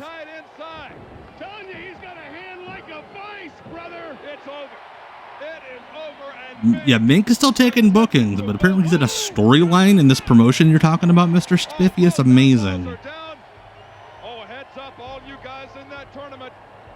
Heads up, you guys. He beat the Texas Outlaws.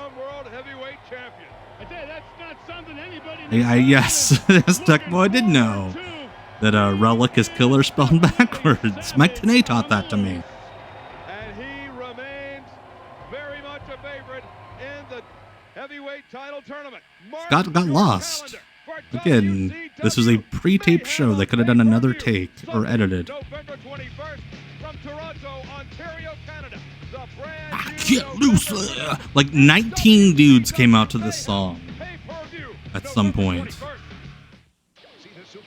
Hey, Blue Thunder. Yeah, Red won. It's looking to be a giant disaster for Rock. Oh, Conseco Fieldhouse. I did not go to that show. November 9th in Champaign, Illinois, at the University of Illinois Assembly Hall. November 10th in Fort Wayne, Indiana. Fort Wayne. I've never been to a show in Fort Wayne, even though I'm not that far from Fort Wayne. Just a couple hours. At Alltel Arena for Monday Nitro. Don't miss live WCW. I think we're closer to Fort Wayne than we are Chicago. Not sure. Shout out Champaign. Old Tony Khan might have been there.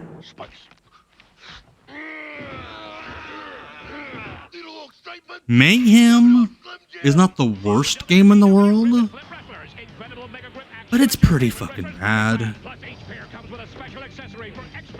There's no actual fort in Fort Wayne, to the best of my knowledge. My aunt used to live there, though. And she sold America Not online. Amway. What's the other one? So easy to get started with email, instant messages, and Should a I buddy forget? list. It's the easiest way to keep in touch. AOL. Sign up. Oh yeah, compared to Thunder, like me jamming a spike up my ass is a fun video game. Ugh. Croissant Pockets, very mid. Herbalife. No, Avon. Thank you, Green Boy. Yes, Avon. My sister sold Herbalife. And WCW Saturday Night, had like stickers on her car and shit. hot and heavy legend. The name still in that. My aunt actually made money selling Avon. She was high up in the pyramid, whereas my sister did not do well selling Herbalife. The Monster Ming may blow through the competition and become WCW. She sold Avon. Now she works at a horse track. Of course, you can't, underestimate or count out. She's worked on a horse track for probably 20 years now. I remember when I was like 15, we went to go visit my aunt in Maryland, and we went to her work. And she got me a free food voucher, and she let me gamble on the races, even though I was underage. I felt so fucking cool. And I didn't lose money, because, like, we didn't actually put money in, but, like, I don't know how it worked, but either way, my horses didn't win. Yes, Laurel, yes. Just doxed my aunt. Frankie Lancaster, straight out of a circle of weed smokers. You know what we're talking about. Looking twice the size as he was when we saw him last week from 1994. Gigantic, hardcore Bob Lancaster. Yeah, my Aunt Leanna rules. Shout out Aunt Leanna. I think Bob Holly is evil Bob Holly. He would be like slightly less evil Bob Holly. What a weird fucking match. This is what I'm talking about. Like, okay, we got Frankie Lancaster in the locker room. Who here wants? Who would be a good match? Kaz Hayashi. Kaz, you and Frankie put something together. 5 minutes, go.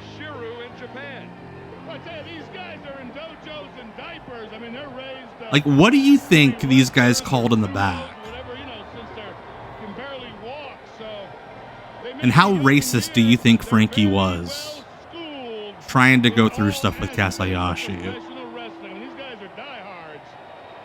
at this, Hayashi showing proper respect to the veteran Frankie Lancaster. Frankie, he doesn't care. Like, how do you get to the point where you're like, this is a good idea to put on television?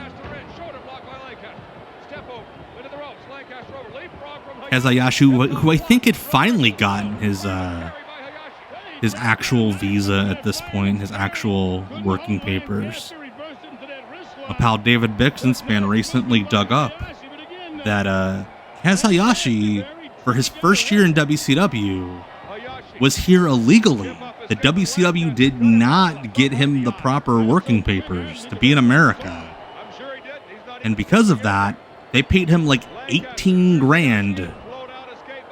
Like, he was making minimum wage, if not way below, while wrestling on Nitro. Now barring that left arm of Lancaster is Hayashi. Yeah, now he's trying to tell the referee in Japanese he thumbed him in the eye. Where do they tape these shows? This, I don't know what, it would be in like a smaller town near where they did Nitro and Thunder. Like a couple days later. Some of the names left in the WCW World Heavyweight Championship tournament. And they would do like 3 or 4 weeks at a time. Look at names like Bret Hart, Perry Saturn. Yeah, WCW really fucked Kaz Hayashi. They're all still in there, along with men like Chris Benoit, Norman Smiley, Bing, Kidman. We're just shouting names at random now. The guard at WCW Mayhem on the 21st. That's a good point. Must have gone. He put his whole life savings into the Glacier gear. Why? That's a good question. Why did Kaz Hayashi not go with the Rusta Clientite of the WWF when he was in the group as Shirio? Don't know.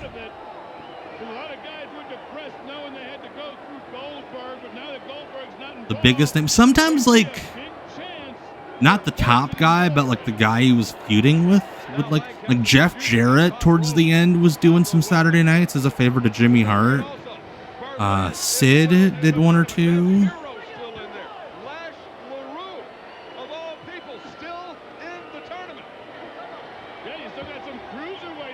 But like it's mostly just this level of guys. And they would advertise, hey, WCW is coming to town. So all these people in the crowd, hey, Rapture Savage, thank you so much for the follow. So like all these fans are like, oh sweet, WCW is coming. All these stars are gonna be here, and then they just get 4 hours of Frankie Lancaster matches.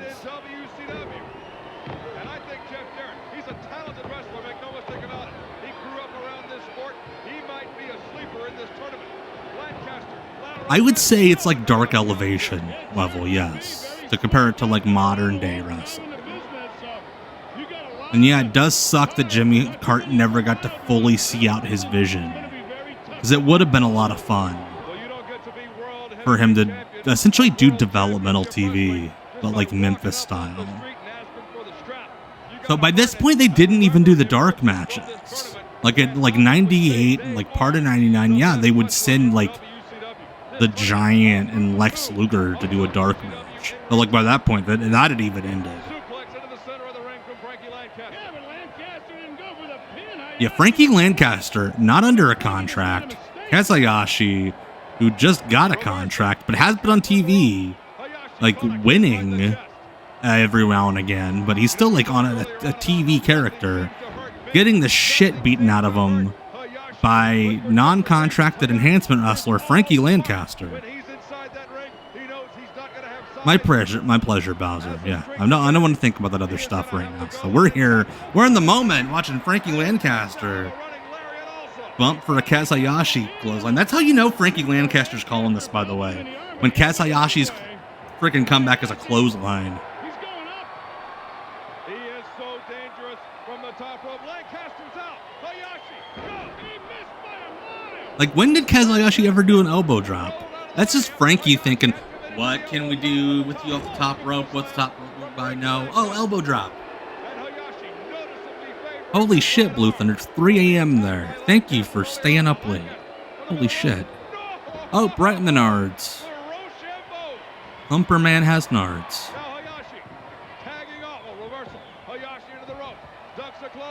Well, bam. Also takes a back bump off of a Enziguri. Come on, buddy.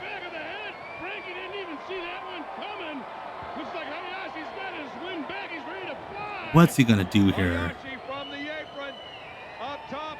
Wow, hey, that's a cooler move than Frankie Lancaster would know how to take. There we go. Hey, but yeah, Frankie Lancaster just beats the shit out of this guy that's on TV every week. I would imagine taking advantage of the fact that he did speak English and just called the whole match. Make himself look like a star. What a piece of shit.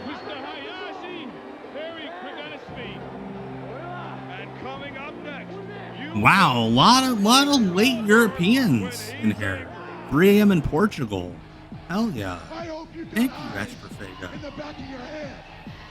God, I love getting a boner on my lady listening to Goldberg speak. Closed captioning sponsored by Toy Biz Thumb Wrestling. Yeah. Get ready to wrestle. It's new WCW Electronic Thumb Wrestling. Imagine how strong of edible she would have to take to start hearing your thumb talk. That's right. Kazuyashi had just been on pay-per-view with fucking Lenny Lane at Fall Brawl. And Goldberg one-on-one. However, the contracts drawn up by the lawyers. I know you're a big fan of lawyers. Yeah, Frankie didn't really take a tornado DDT. It was supposed to be one. Until Halloween Havoc in Vegas. Well, Goldberg never studied law. Leveled Sid on Nitro with the spear. Vicious tried to get out of it. I can't get over the juxtaposition of Scott Hudson and Larry Zbyszko bitching about these damn heels with this club music in the background.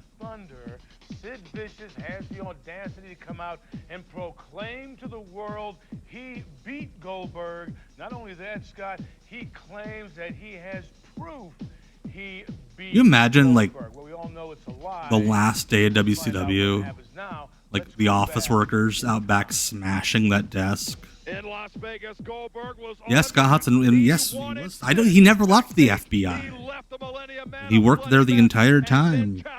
WWF wanted him to quit the FBI job to go full time when the invasion started, and he was like, nope. I think I read they actually did do a commercial shoot for the Saturday Night intro, to which, and I have asked my friend that works on the Vault channel if he could uncover the raw footage from that shoot. I'm fascinated by everything to do with that intro shoot. WCW did have a headquarters. It was in Smyrna, Georgia. There was some office rooms attached to the power plant. They had been moved out of CNN Center for a couple years by this point. Yeah, Scott did this job way cheaper than the other announcers, which got him heat with some folks. Because he just loves wrestling. He wrote for a newsletter at one point, the Shinonamaki Post, with Stephen Prazak. November Madness, the Final Four, WCW Mayhem, Sunday, November 21st, from Toronto, Ontario, Canada. I would not surprise me if WCW headquarters was it looked like a furniture store. Who will become the world heavyweight champion? The guy that hated, there's a lot of guys that hated J.J. Dillon back then. Cannot wait for that one. He's the talent relations guy. Gonna head up north of the border on the 21st. Why is there so much smoke? This building is tiny. Fidel Sierra. WCW Deep Cuts Live All-Star Fidel Sierra, a.k.a. Cuban's Top Gun, a.k.a. El Cubano, one half of Los Specialistas, a.k.a. Fidel Sierra in a mask. That poor fan in the crowd with the Sting Rules sign. That kid clearly thinking Sting's gonna show up, repel from the rafters, knock out Fidel Sierra. No. Poor kid. God, so sad. Former television champion Prince Iakea. Look at him, he's rocking the bikers. Showing up them games. Yeah, Fidel Sierra was not a Boricua in WWE. That's a good point, Tech. Well, yeah, all of our friends from the past come back. All of our friends from old WCW just come back and hang out. Prince Iakea looking like a modern indie wrestler with the kick pads and the bikers. Now, this is literally weeks, maybe a week or two before he becomes the artist formerly known as Prince Iakea.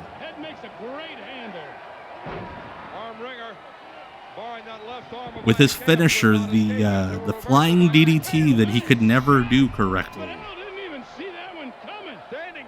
Like, I think Psychosis was the only guy that did his finish correctly. Hello, Sky Blue Darts! Thank you so much for the follow. Appreciate you bringing the flat soda and the crackers. Hang out, relax. Later on, here on Saturday night, Norman Ismaili will be in action, the new hardcore champion, after defeating Bam Bam Bigelow in the World Title Tournament. I don't think it's the dumbest gimmick ever. Like, it's cute the first couple times you see it. Like, get it? Artist formerly known as Prince Iakea.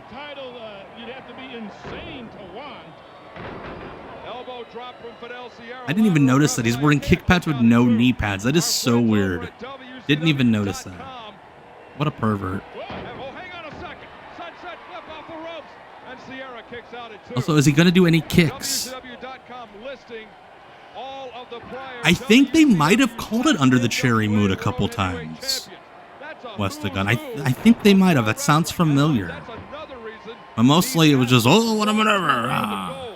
You look at men like Kevin Nash. That's right. They would call him Taff Cappy because fucking Mark Madden would get even punnier. Wouldn't it be funny if I just called him Taff Cappy? Snoochies Boochies. Oh my god, another European. I'm so happy to have you, Sky Blue Darts. Who's who of the last 20 years in this sport. Hang on. Inside cradle, small package. Ayakea, a 2 count. That's why this title means so much. You can trace its I punched him. They want to be the next man. Nick Patrick, like, yeah, I'll let you punch him. 31 other men to get there. Yeah, it's going to be a good one. It's going to be a classic. Had some classic matchups already. And Mark Madden. Ugh. Yeah, a lot of international folks, not just us stinky Americans. Hey, Drew Bog, yes, Prince Nakamaki. Prince Ayakea was big for a cruiserweight, but I think he was a cruiserweight. I think the puffy shirt made him look a lot bigger. Yeah, Candido's borderline. He was really short, but he was huge. Crowbar wasn't. Crowbar, it was just, oh, you're a high flyer. Okay, you're a cruiserweight now. But no, Devin Storm's a big ass dude. But I think he was a light heavyweight in the WWF too. So. Everybody kind of messed that one up. That's a great point. Kevin Nash and Sid Vicious. Does he still have the little nubbin on top of his head? The little, like, round ponytail thing? Imagine if someone just, like, ripped it off.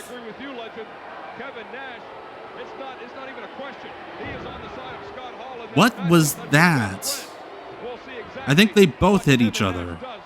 Okay, good. Prince Ayakea is throwing kicks. He's throwing shitty little kicks, but he's throwing kicks with the kick pads. Yeah, I kind of gave up what the cruiserweight weight limit was at this point. Like, I know the WCW light heavyweight title limit in like the early 90s was 235. Yeah. And I think initially cruiserweight was 235. But then like Ray and Hoovy came in and it's like, it's fucking ridiculous that the weight limit goes from like toddler to 235. Yeah, that was a headbutt to the nuts, and Nick Patrick was like, whatever, brother.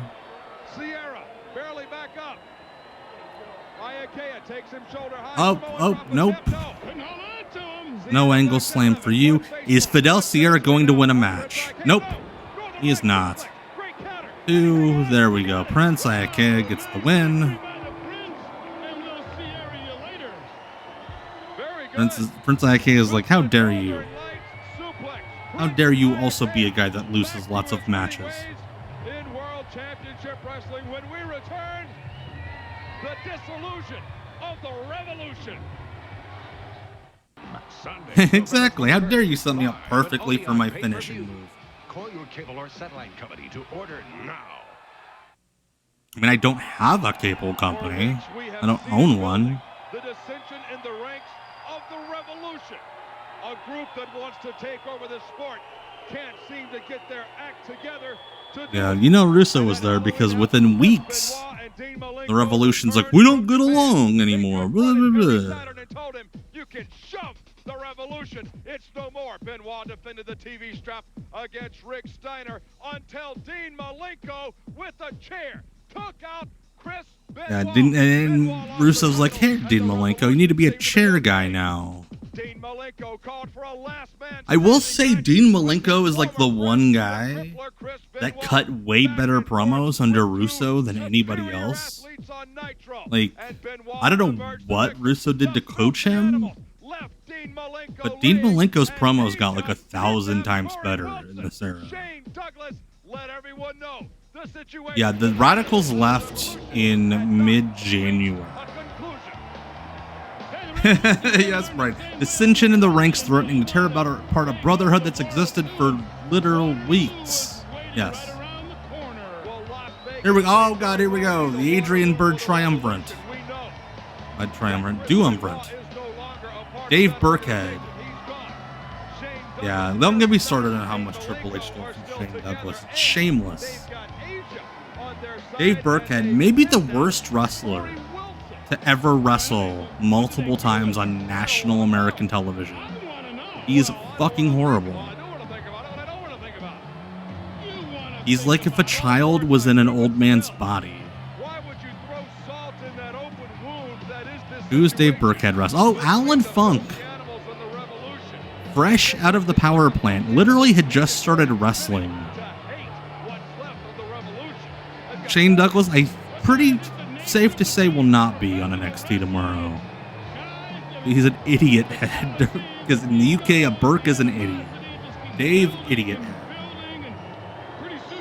No knee pads, no wrist tape, no elbow pads. He's a pervert. Old Dave Burkhead. Yeah, angry Alan Funk. Going to be one half of the Reinforcers with Mike Sanders. Yeah, at least Alan Funk's wearing knee pads. Not quite as perverted. Collar and elbow tie-up. Side headlock from Dave Burkhead doing battle with Alan Funk. A couple of youngsters here, and I got to tell you. A couple of youngsters. He says about Dave Burkhead, who looks like he has 4 kids and 2 ex-wives. Dave Burkhead. Oh shit! He almost broke that dude's nose. I think Dave Burkhead had been wrestling for like 10 years at this point. I know I've said it on here before. Dave Burkhead's indie wrestling name was Knuckles Zandwich. Like a Massachusetts Northeast guy. That kind of like was a Kevin Sullivan hanger-on. Yeah, I would imagine this looks like a Brian Dixon show for you UK folks. Yeah, Alan Funk looks way better so far than Dave Burkhead, and he's been working maybe a couple of months. Whereas Dave Burkhead's wrestling career could have gone to middle school at this point.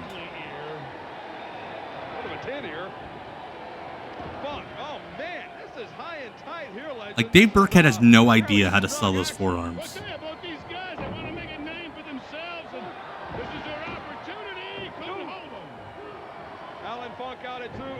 Like, imagine paying, knowing the WCW's coming to your town, paying your hard-earned ticket, you sit down in the crowd, and this just happens in the middle of the show. Fucking Alan Funk versus Dave Burkhead. It does kind of look like Alan Funk stole his knee pads, yes.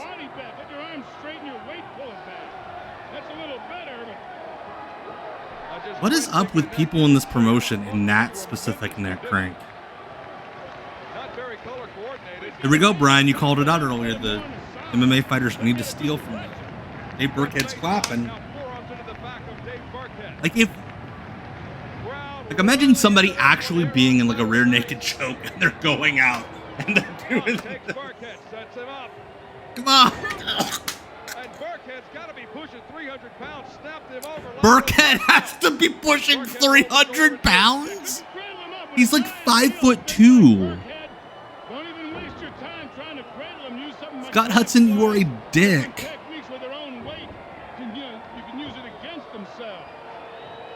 Just because the guy has some thick old thighs.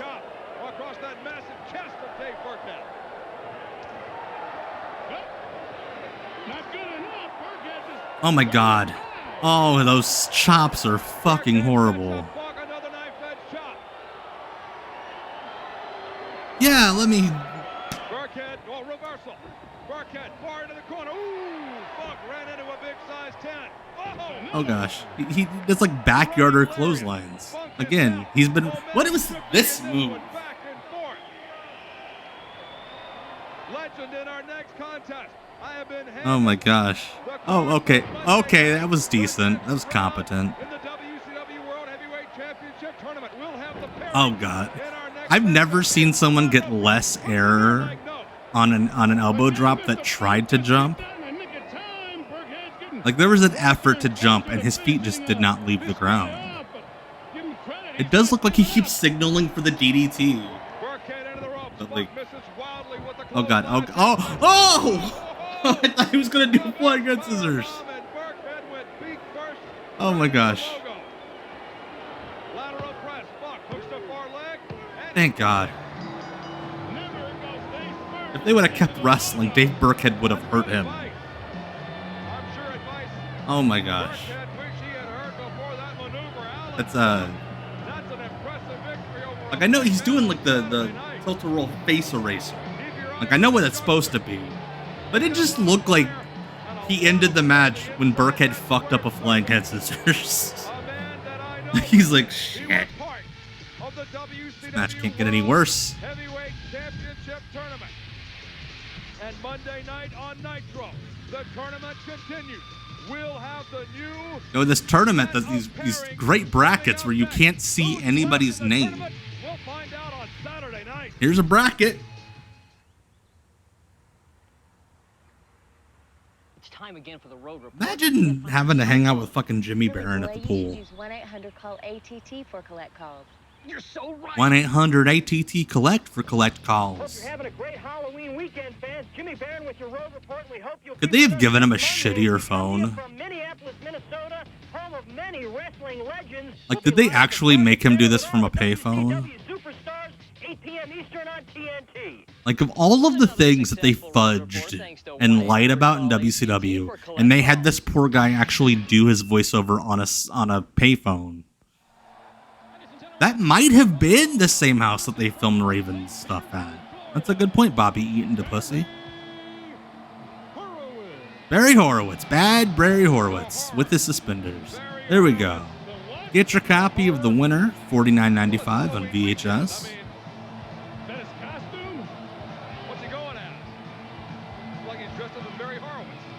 Barry Horowitz's theme goes really hard.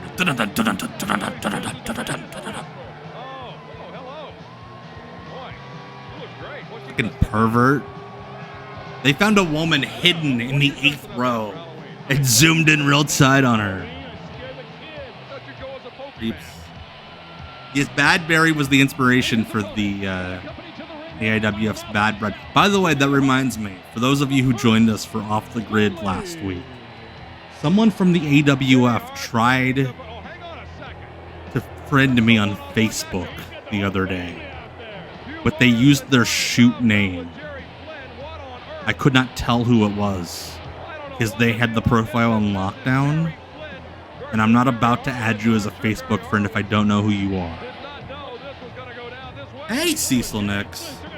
Yeah, Barry Horowitz would be a top indie guy these days.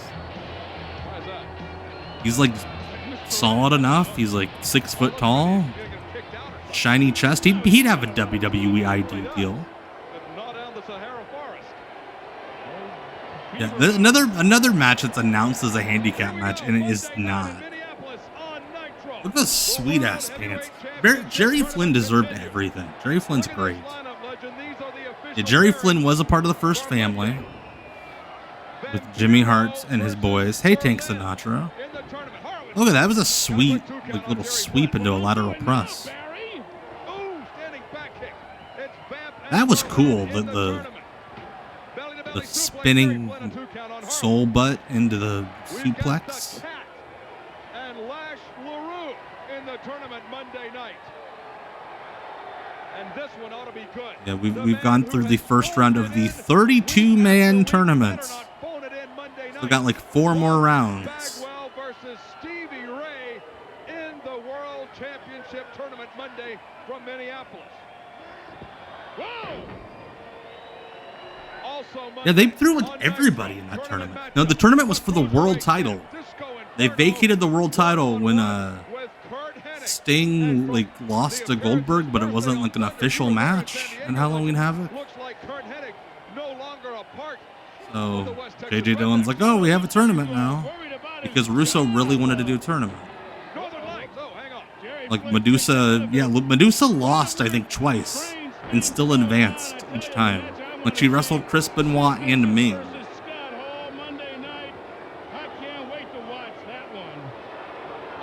Oh, there's absolutely an alternate reality where Barry Horowitz like has a comeback on the Indies.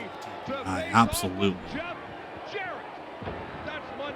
And that's the thing for a guy who like clearly hates wrestling matches. Vince Russo freaking loves tournaments. It is such a weird dichotomy. Like, he hates what actually happens in a tournament, but he loves making his brackets. Oh shit, that was cool. Jerry Flynn with a random sweet ass dive. Just didn't look in the right spot. There's too many family guys out there. Benoit and Malenko one-on-one in the tournament, and get this. We talked earlier. Could you imagine Vince Russo's March Madness bracket? Like Michigan loses to LSU when one of the players announces that the center on the other team made them pregnant. Championship tournament. I don't even know whose spot she's taking. Somebody's. It's Medusa and Evans. La, la, la, la. Like it doesn't even sound like he's saying words. Yeah, Barry Horowitz and Global ruled.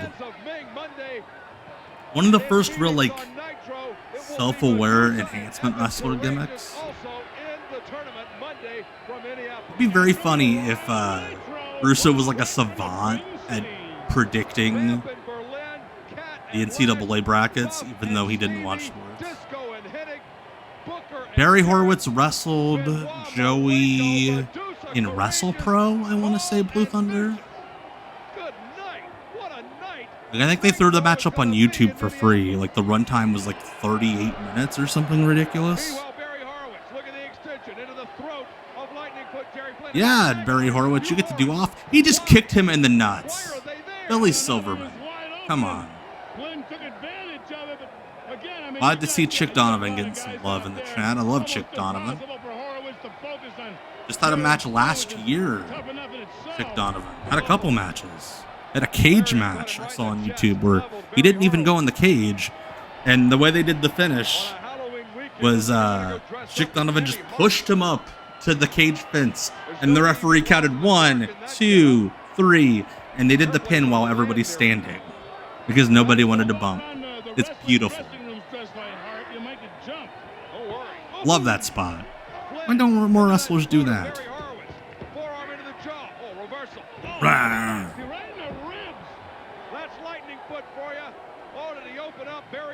That's a great clip. I love that. Yeah, Chick Donovan singing "We Are Family" with Jimmy Hart in the Memphis studio. Yes. There's the signature Jerry Flynn eliminate myself from a battle royal kick. What sweet shit's this gonna be? Hell yeah! Top rope spinning wheel kick. There we go. You know how you defend yourself from an armbar in like a jiu-jitsu match? Just fling your arm around?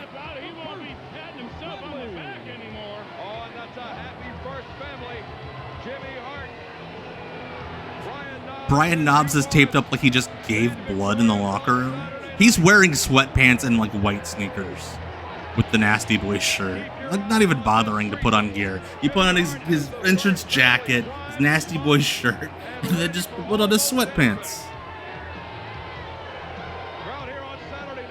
Yeah, these kids are all gonna collapse the guardrail. Exciting track marks. Oh god. Oh, that feud, yeah. Where Kimberly was like seducing David Flair for some reason. $25 for 12 issues of that magazine.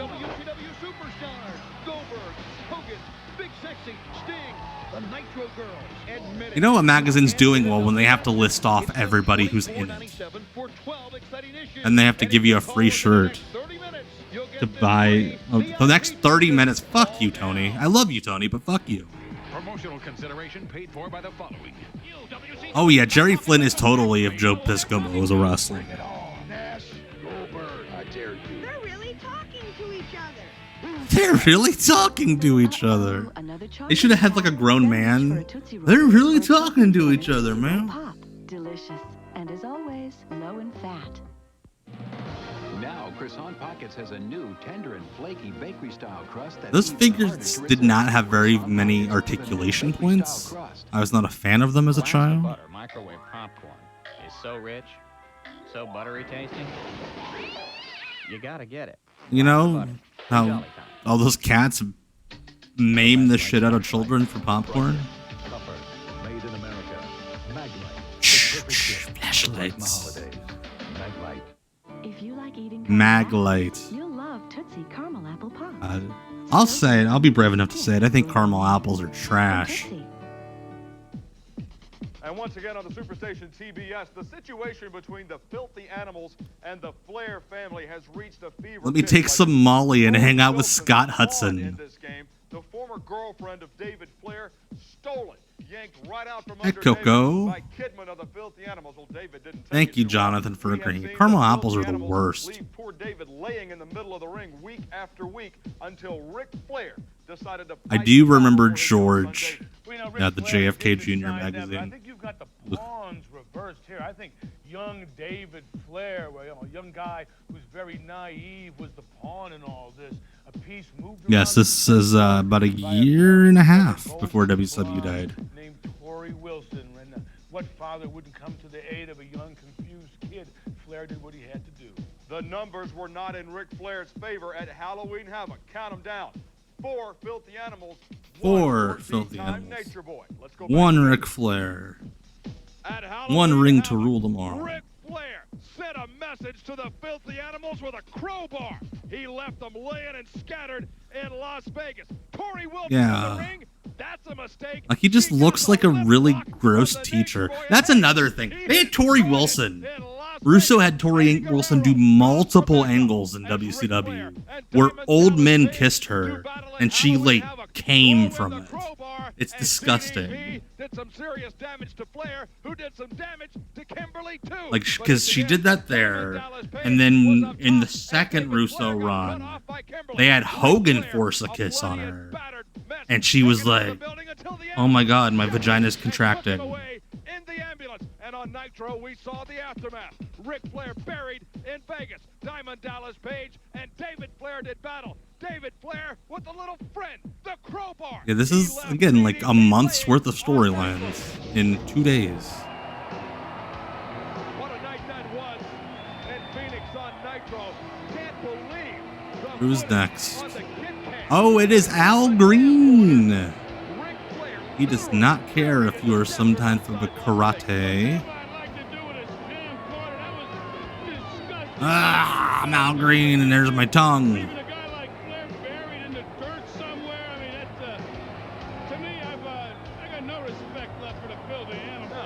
He's some kind of karate. An all-time great line. Torrie Wilson did date Alex Rodriguez, yes. Make no mistake about it. Rey Mysterio Jr. also.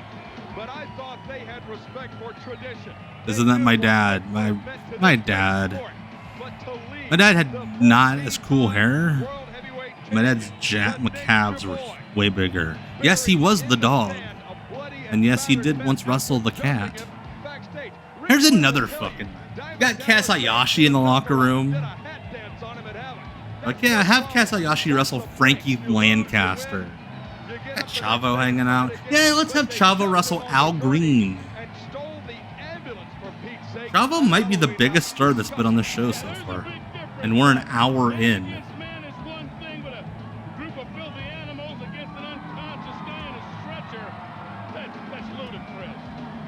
Yes, Al Green was signed, or I don't know if he was signed or not, but he was around as a favor to Kevin Nash, yes. Mick Patrick's the referee. God, this is going to suck. I'll tell you what, Chavo Jr.'s palate's full of that jalapeno sauce, brother. Oh, no. This guy's red hot. There we go. Out here. Well, he would be if he's full of jalapenos. If he's full of jalapenos, yes. Stomping around the Cox Arena 48 hours ago on Thunder, demanding Goldberg. Yes, I did. By the way, shout out to my SSRI gang. Gonna take my meds for the night. Make sure I can fall asleep after we're done. And lost it to the Raging Cajun. Then he found Sid Vicious. Oh, did he? He didn't wake up till Friday night. I'm surprised he's up now. But he's in there against a tough veteran, the big man, Al Green. Wait a minute. So I was like, no, I do not want to lock up with you. You have too much oil. They've been out there for 20 minutes. Stop it. I got enough compliments. I don't need any more. Scott Hudson giving Larry Zbyszko shit for never doing anything in his matches. What a blast. Across a big chest. Right hand. Back screen into the ropes. Reversal. Chavo into the ropes. Oop. Baseball slide escape right through the wicket and a drop kick from Chavo. Well, I will say Chavo, I think just on the virtue of being able to like collaborate with Al Green calling the match, since he spoke English, is already getting a lot more out of Al Green than Kaz did out of Frankie Lancaster.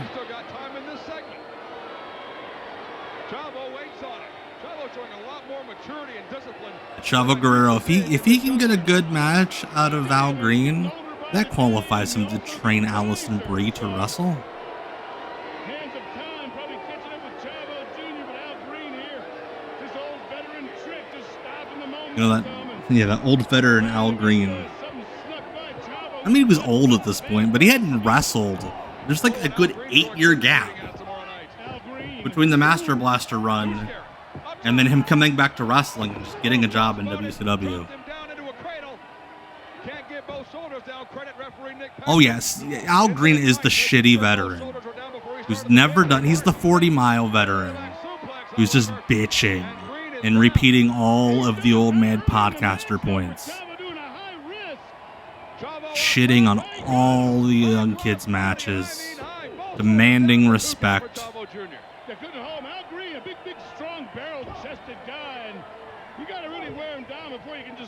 That is Al Green. And he somehow pretty much only wrestled for WCW. And the WXO. I love the fact that he was doing Saturday Night work. He's not under contract. He did the WXO tapings a few months after this. And WCW freaked out, signed him to a deal, and reworked him as the Dog because they were afraid of WXO signing Al Green.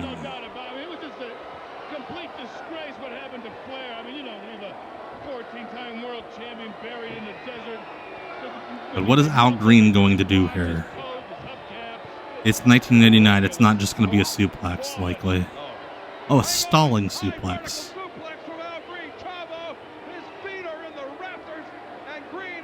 His feet are in the rafters because this is a tiny building.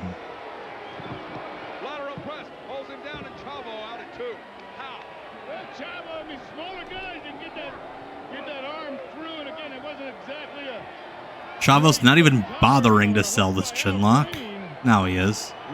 For a second, he was literally just standing, like sitting there with like his arms folded, like he's just waiting to go to the next spot. We've still got the big wiggle himself, Norman Smiley, to come in action here. And if you didn't hear earlier on, Monday on Nitro, yeah, Norman Smiley is the big draw of the show. I love Norman. I just did the video on him last week. Norman Smiley rules. But like, I don't know, man. Don't have anybody else available that could headline this show? Al Green and Frankie Lancaster as your supporting characters.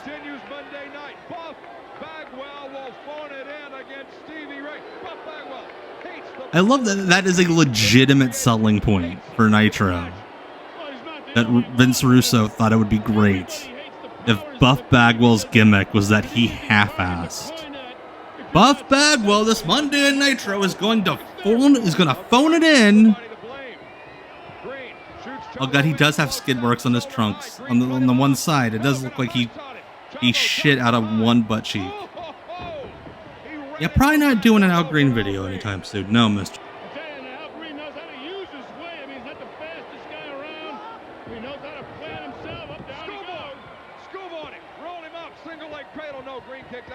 He did kick out.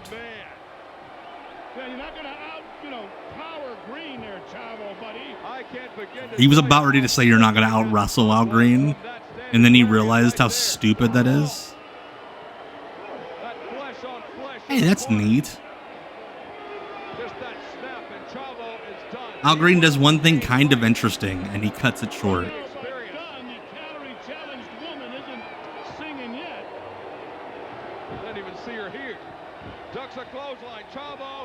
Oh, hey, it's a tornado DDT.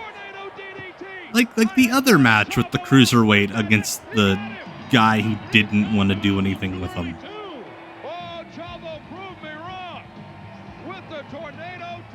Look at that. Chavo wins. I think that's the same shot they've been using of those kids the entire show.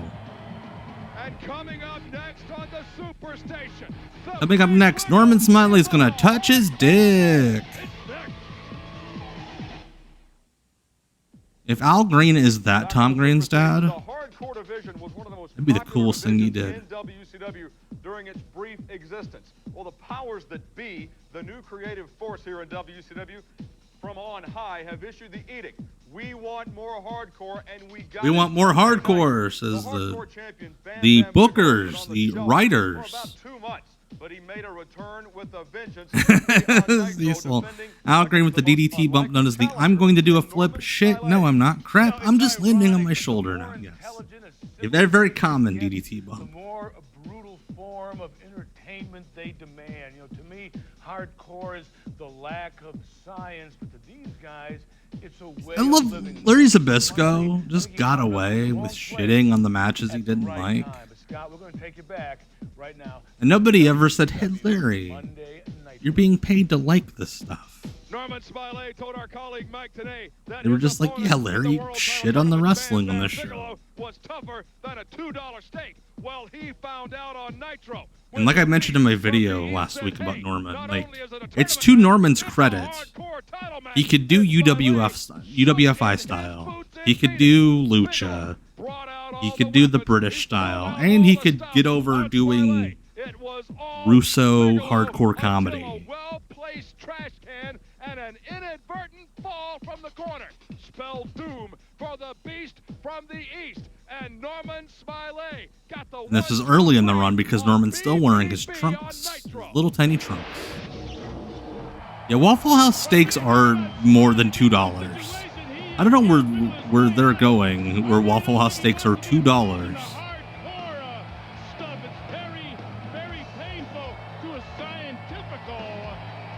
Who we got? Oh, it's Barry Darso! He's the Blacktop Bully, but he's just Barry Darso. Apparently that gimmick got dropped.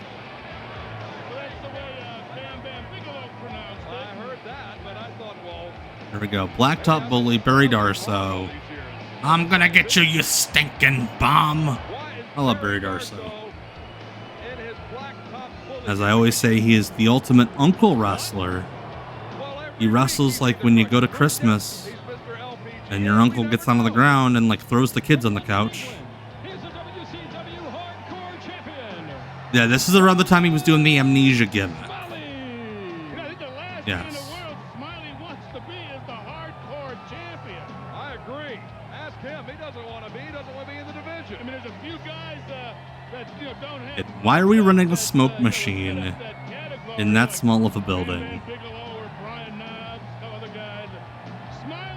It just looks like the entrance is over by the front door.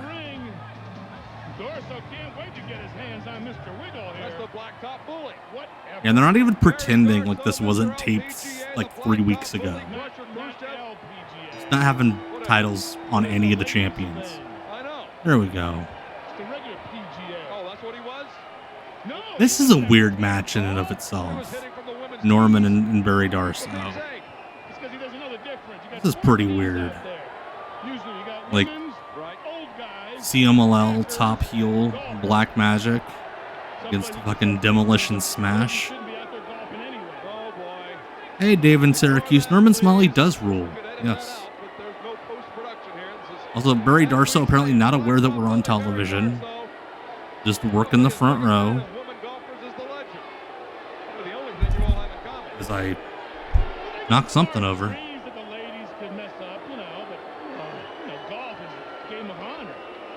Well, I agree with you there. Norman Smiley and Barry Darso doing damage here on Saturday. Doing damage. Scott Hudson could not figure out what the fuck to describe the last minute as. Norman Smiley and Barry Darso doing damage.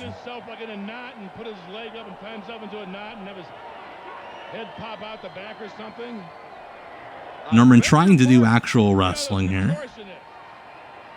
Can't quite. There we go.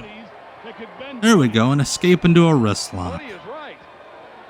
Wrist lock. Smiley keying it in on Barry Darsow. Oh, Darsow, That's awesome. Yeah, that's right. He was Man Mountain Darsow for a minute. Trying to wrestle Darsow. He's just a brawler. Well, Darsow can wrestle. Don't let him fool you, but he loves to fight. He's a big, tough guy. As Smiley just found out. Smiley caught one in the back of the head. His head bounced off the canvas.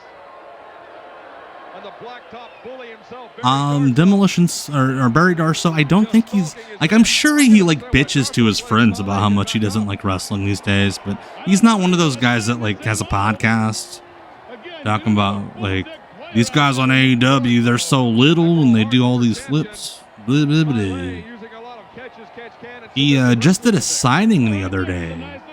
It was Demolition, Brian Knobbs, and Mike Enos and Wayne Bloom. They did a signing in New York together. Wayne Bloom and Mike Enos do not look too much older than they did during their WCW runs in the late 90s. They look great.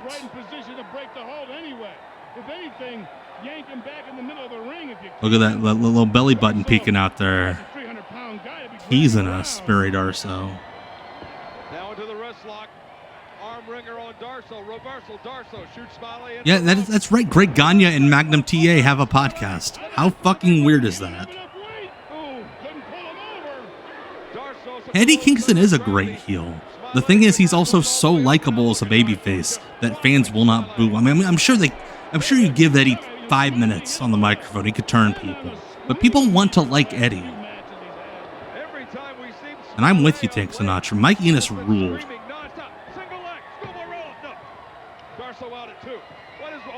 There we go. Big slam. I love that slam. Put some stank on it.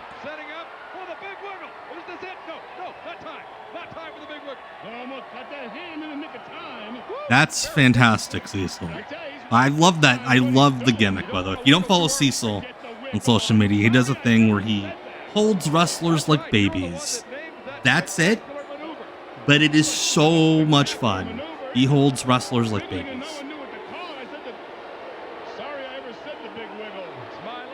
Oh, that's cool, La Parka fan club. Your buddy does the photography. Probably took that picture I saw then of Enos and Bloom and Demolition.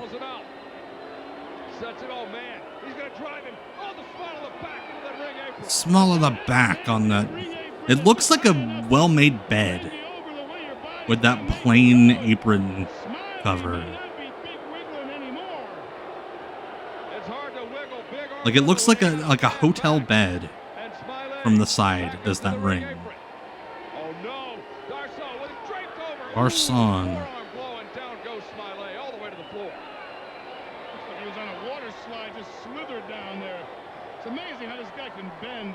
It's amazing how this guy can bend.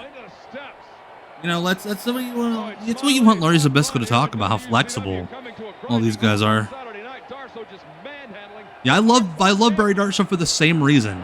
That he didn't have too much pride to be whatever silly gimmick a promoter gave him. He would be a trucker. He'd be an S&M weirdo. He'd be a golfer. Yes, like Cecil said in the chat, some people he's held like a baby include Kenta, El Desperado, Black Machismo, Chris Statlander, Nyla Rose, and RJ City.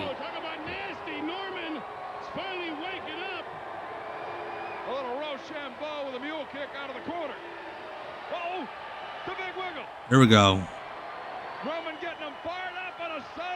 People loved that big wiggle. That was a rare thing that people actually got excited to see on these shows. God, yeah. Low blows. In this era in general, referees just stopped giving a shit. They just became legal.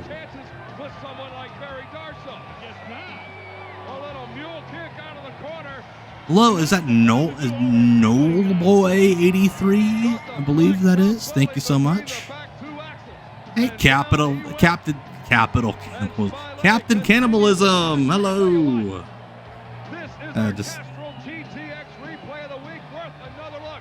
Yeah, Scott Hudson loved to talk about Rochambeau. Speaking of things we can steal today, that finish. Casual GTX, the motor oil you can buy at the grocery store. Just kicks him in the balls. That's the finish. That's it. Monday night on Nitro, more rave music. But the show is on fire. Again, we cannot see any of these names. I'm literally squinting. And I can't. I don't know who's in that tournament. Thursday on the Superstation, Sid Vicious made the challenge, and the Crippler answered it on Thunder. Oh, here we go. All right, Yankee Hawk, have a good night. I'm glad to have you here, and I will see you Sunday. Yeah, boy, what a tournament. There are so many rectangles.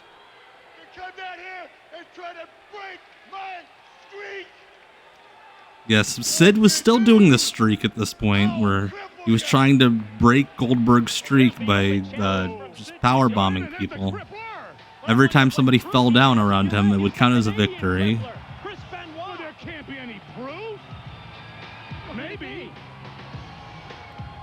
You know what all wrestling fans wanted to hear: Chris Benoit on a microphone. I'm not a man of words, but a man of action. I'm not a man of words, I say as I hold this microphone that's plugged into the PA that's going out to thousands of people. What silent but violent is all about. I don't think you know what silent but violent is all about because you're talking. Vicious is able to roll out of the way. Now can Sid Vicious capitalize? Benoit's back up on him. He's gone. Going for the crossface. There it is. Crippler crossface.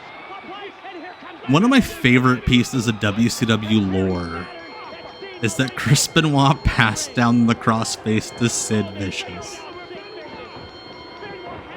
Like, they had the match, it sold out, and then Benoit leaves, and Sid starts doing the crossface every week after Benoit leaves.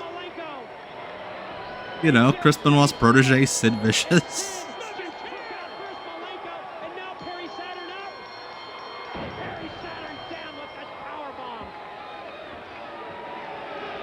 Oh my gosh. Eventually the bell ringing just gets annoying. Petition I signed this Balls Mahoney's goes, oh, it was that weird petition that went around social media a couple months ago when Hangman stuck the needle in Swerve's cheek. Somebody was like, we need to get AEW canceled. Oh, and it was a chair shot, too. I signed it as Balls Mahoney's ghost. What a pervert this cameraman is. That woman is like 19 rows back. By the way, this is the main event of the show. El Dandy and Silver King. I love them. Against the Armstrong brothers. Yeah, this should be a really good match. But this is the main event of the TV show. There we go. We finally get Armstrongs. Over 2 hours into the stream. Mark it off on the bingo card, Jonathan.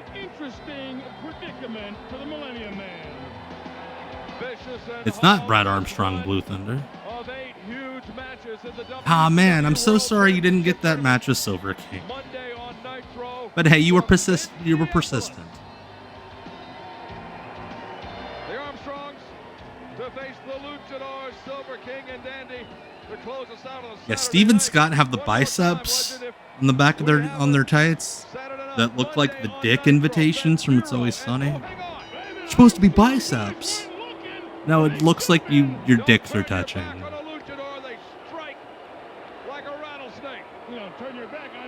Like, they clearly just taped a bunch of matches and didn't have any idea how they would air them. I don't know if I would say Juice is a modern-day Brad Armstrong. Very solid wrestler, absolutely. But whereas like Brad had to be doing something specifically to show off his charisma, Juice is just a fucking wild card. A madman. Hey, Therapy, we all need you. Yeah, Cap Dap. No, it's not. It's not a W. It's 2 biceps. And this. Juice is a modern day man who does cocaine with squirrels. That's actually the perfect description. If I had to describe Juice Robinson to a stranger, I have no idea if Lita and El Dandy really were mates. It's a nice story.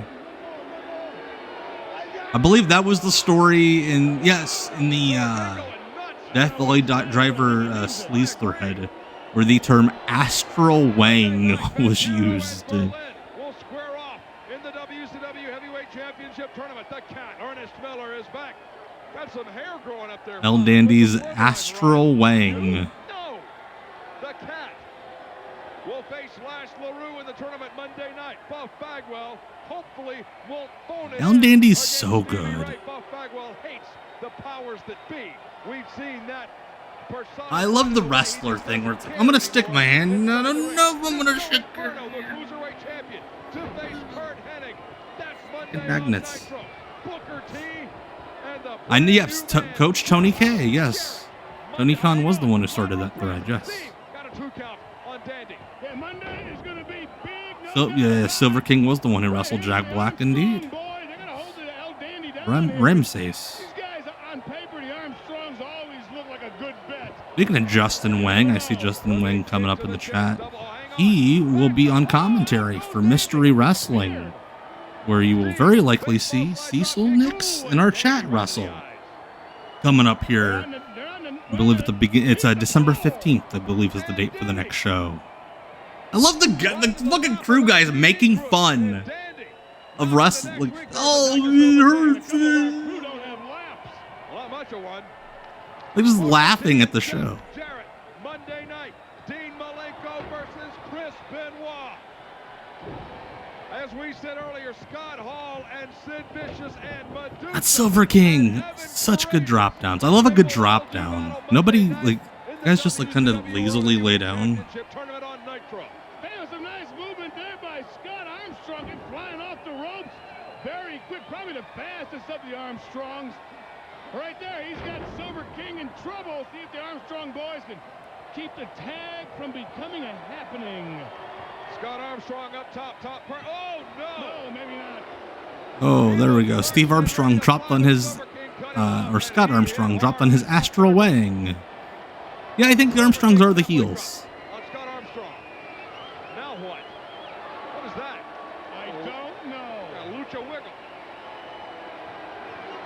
Larry Zbyszko seems so disgusted with Silver King. Like, how dare he? How dare he exist? Or wait, the Armstrongs are the baby faces now. I don't even know if they knew. I'm not even sure if they were told. Like, I think somebody probably just put their names up on a board and didn't give them any direction. Like, I'm sure that's how it went. I agree. Steve Armstrong. Which means if you're a perfectionist, you'll drive yourself nuts sooner or later. Protectionist. This is before we're with Stace with Miss Hancock. True. I don't want to be a legend. That position's taken. That was in February of 2000 or March. The Armstrongs. It's not a W. It's 2 biceps. Doing this. Yeah, it's just the classic double turn twice match. Yes. Yeah. Now they're. Why is everybody doing a comeback in this match? Oh no! Now it's the Heat, but it's also way cooler than the Babyfaces comeback. So, and yes, Miss Hancock was supposed to be an innuendo. Yes.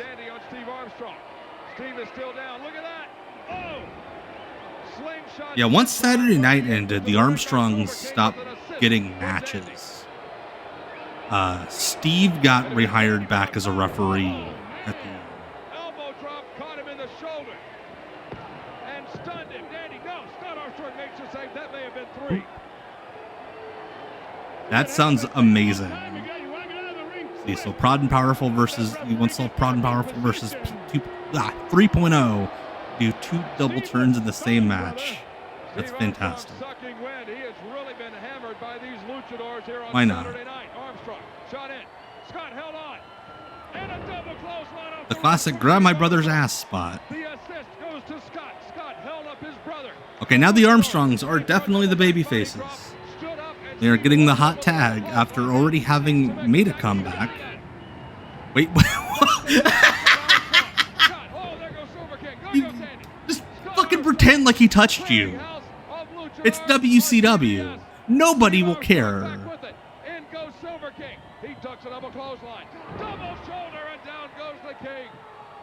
Oh, Jake Hager. He's a silly boy.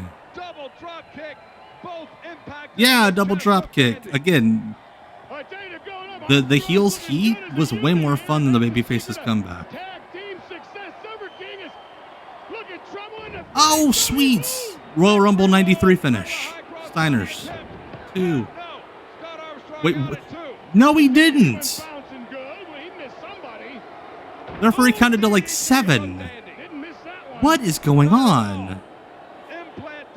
Like, I think that was supposed to be the finish. No, never mind. Oh, jeez.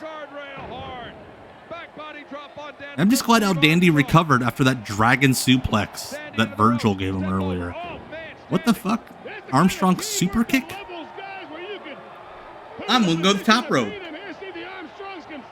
Oh, it's the Young Pistols finish.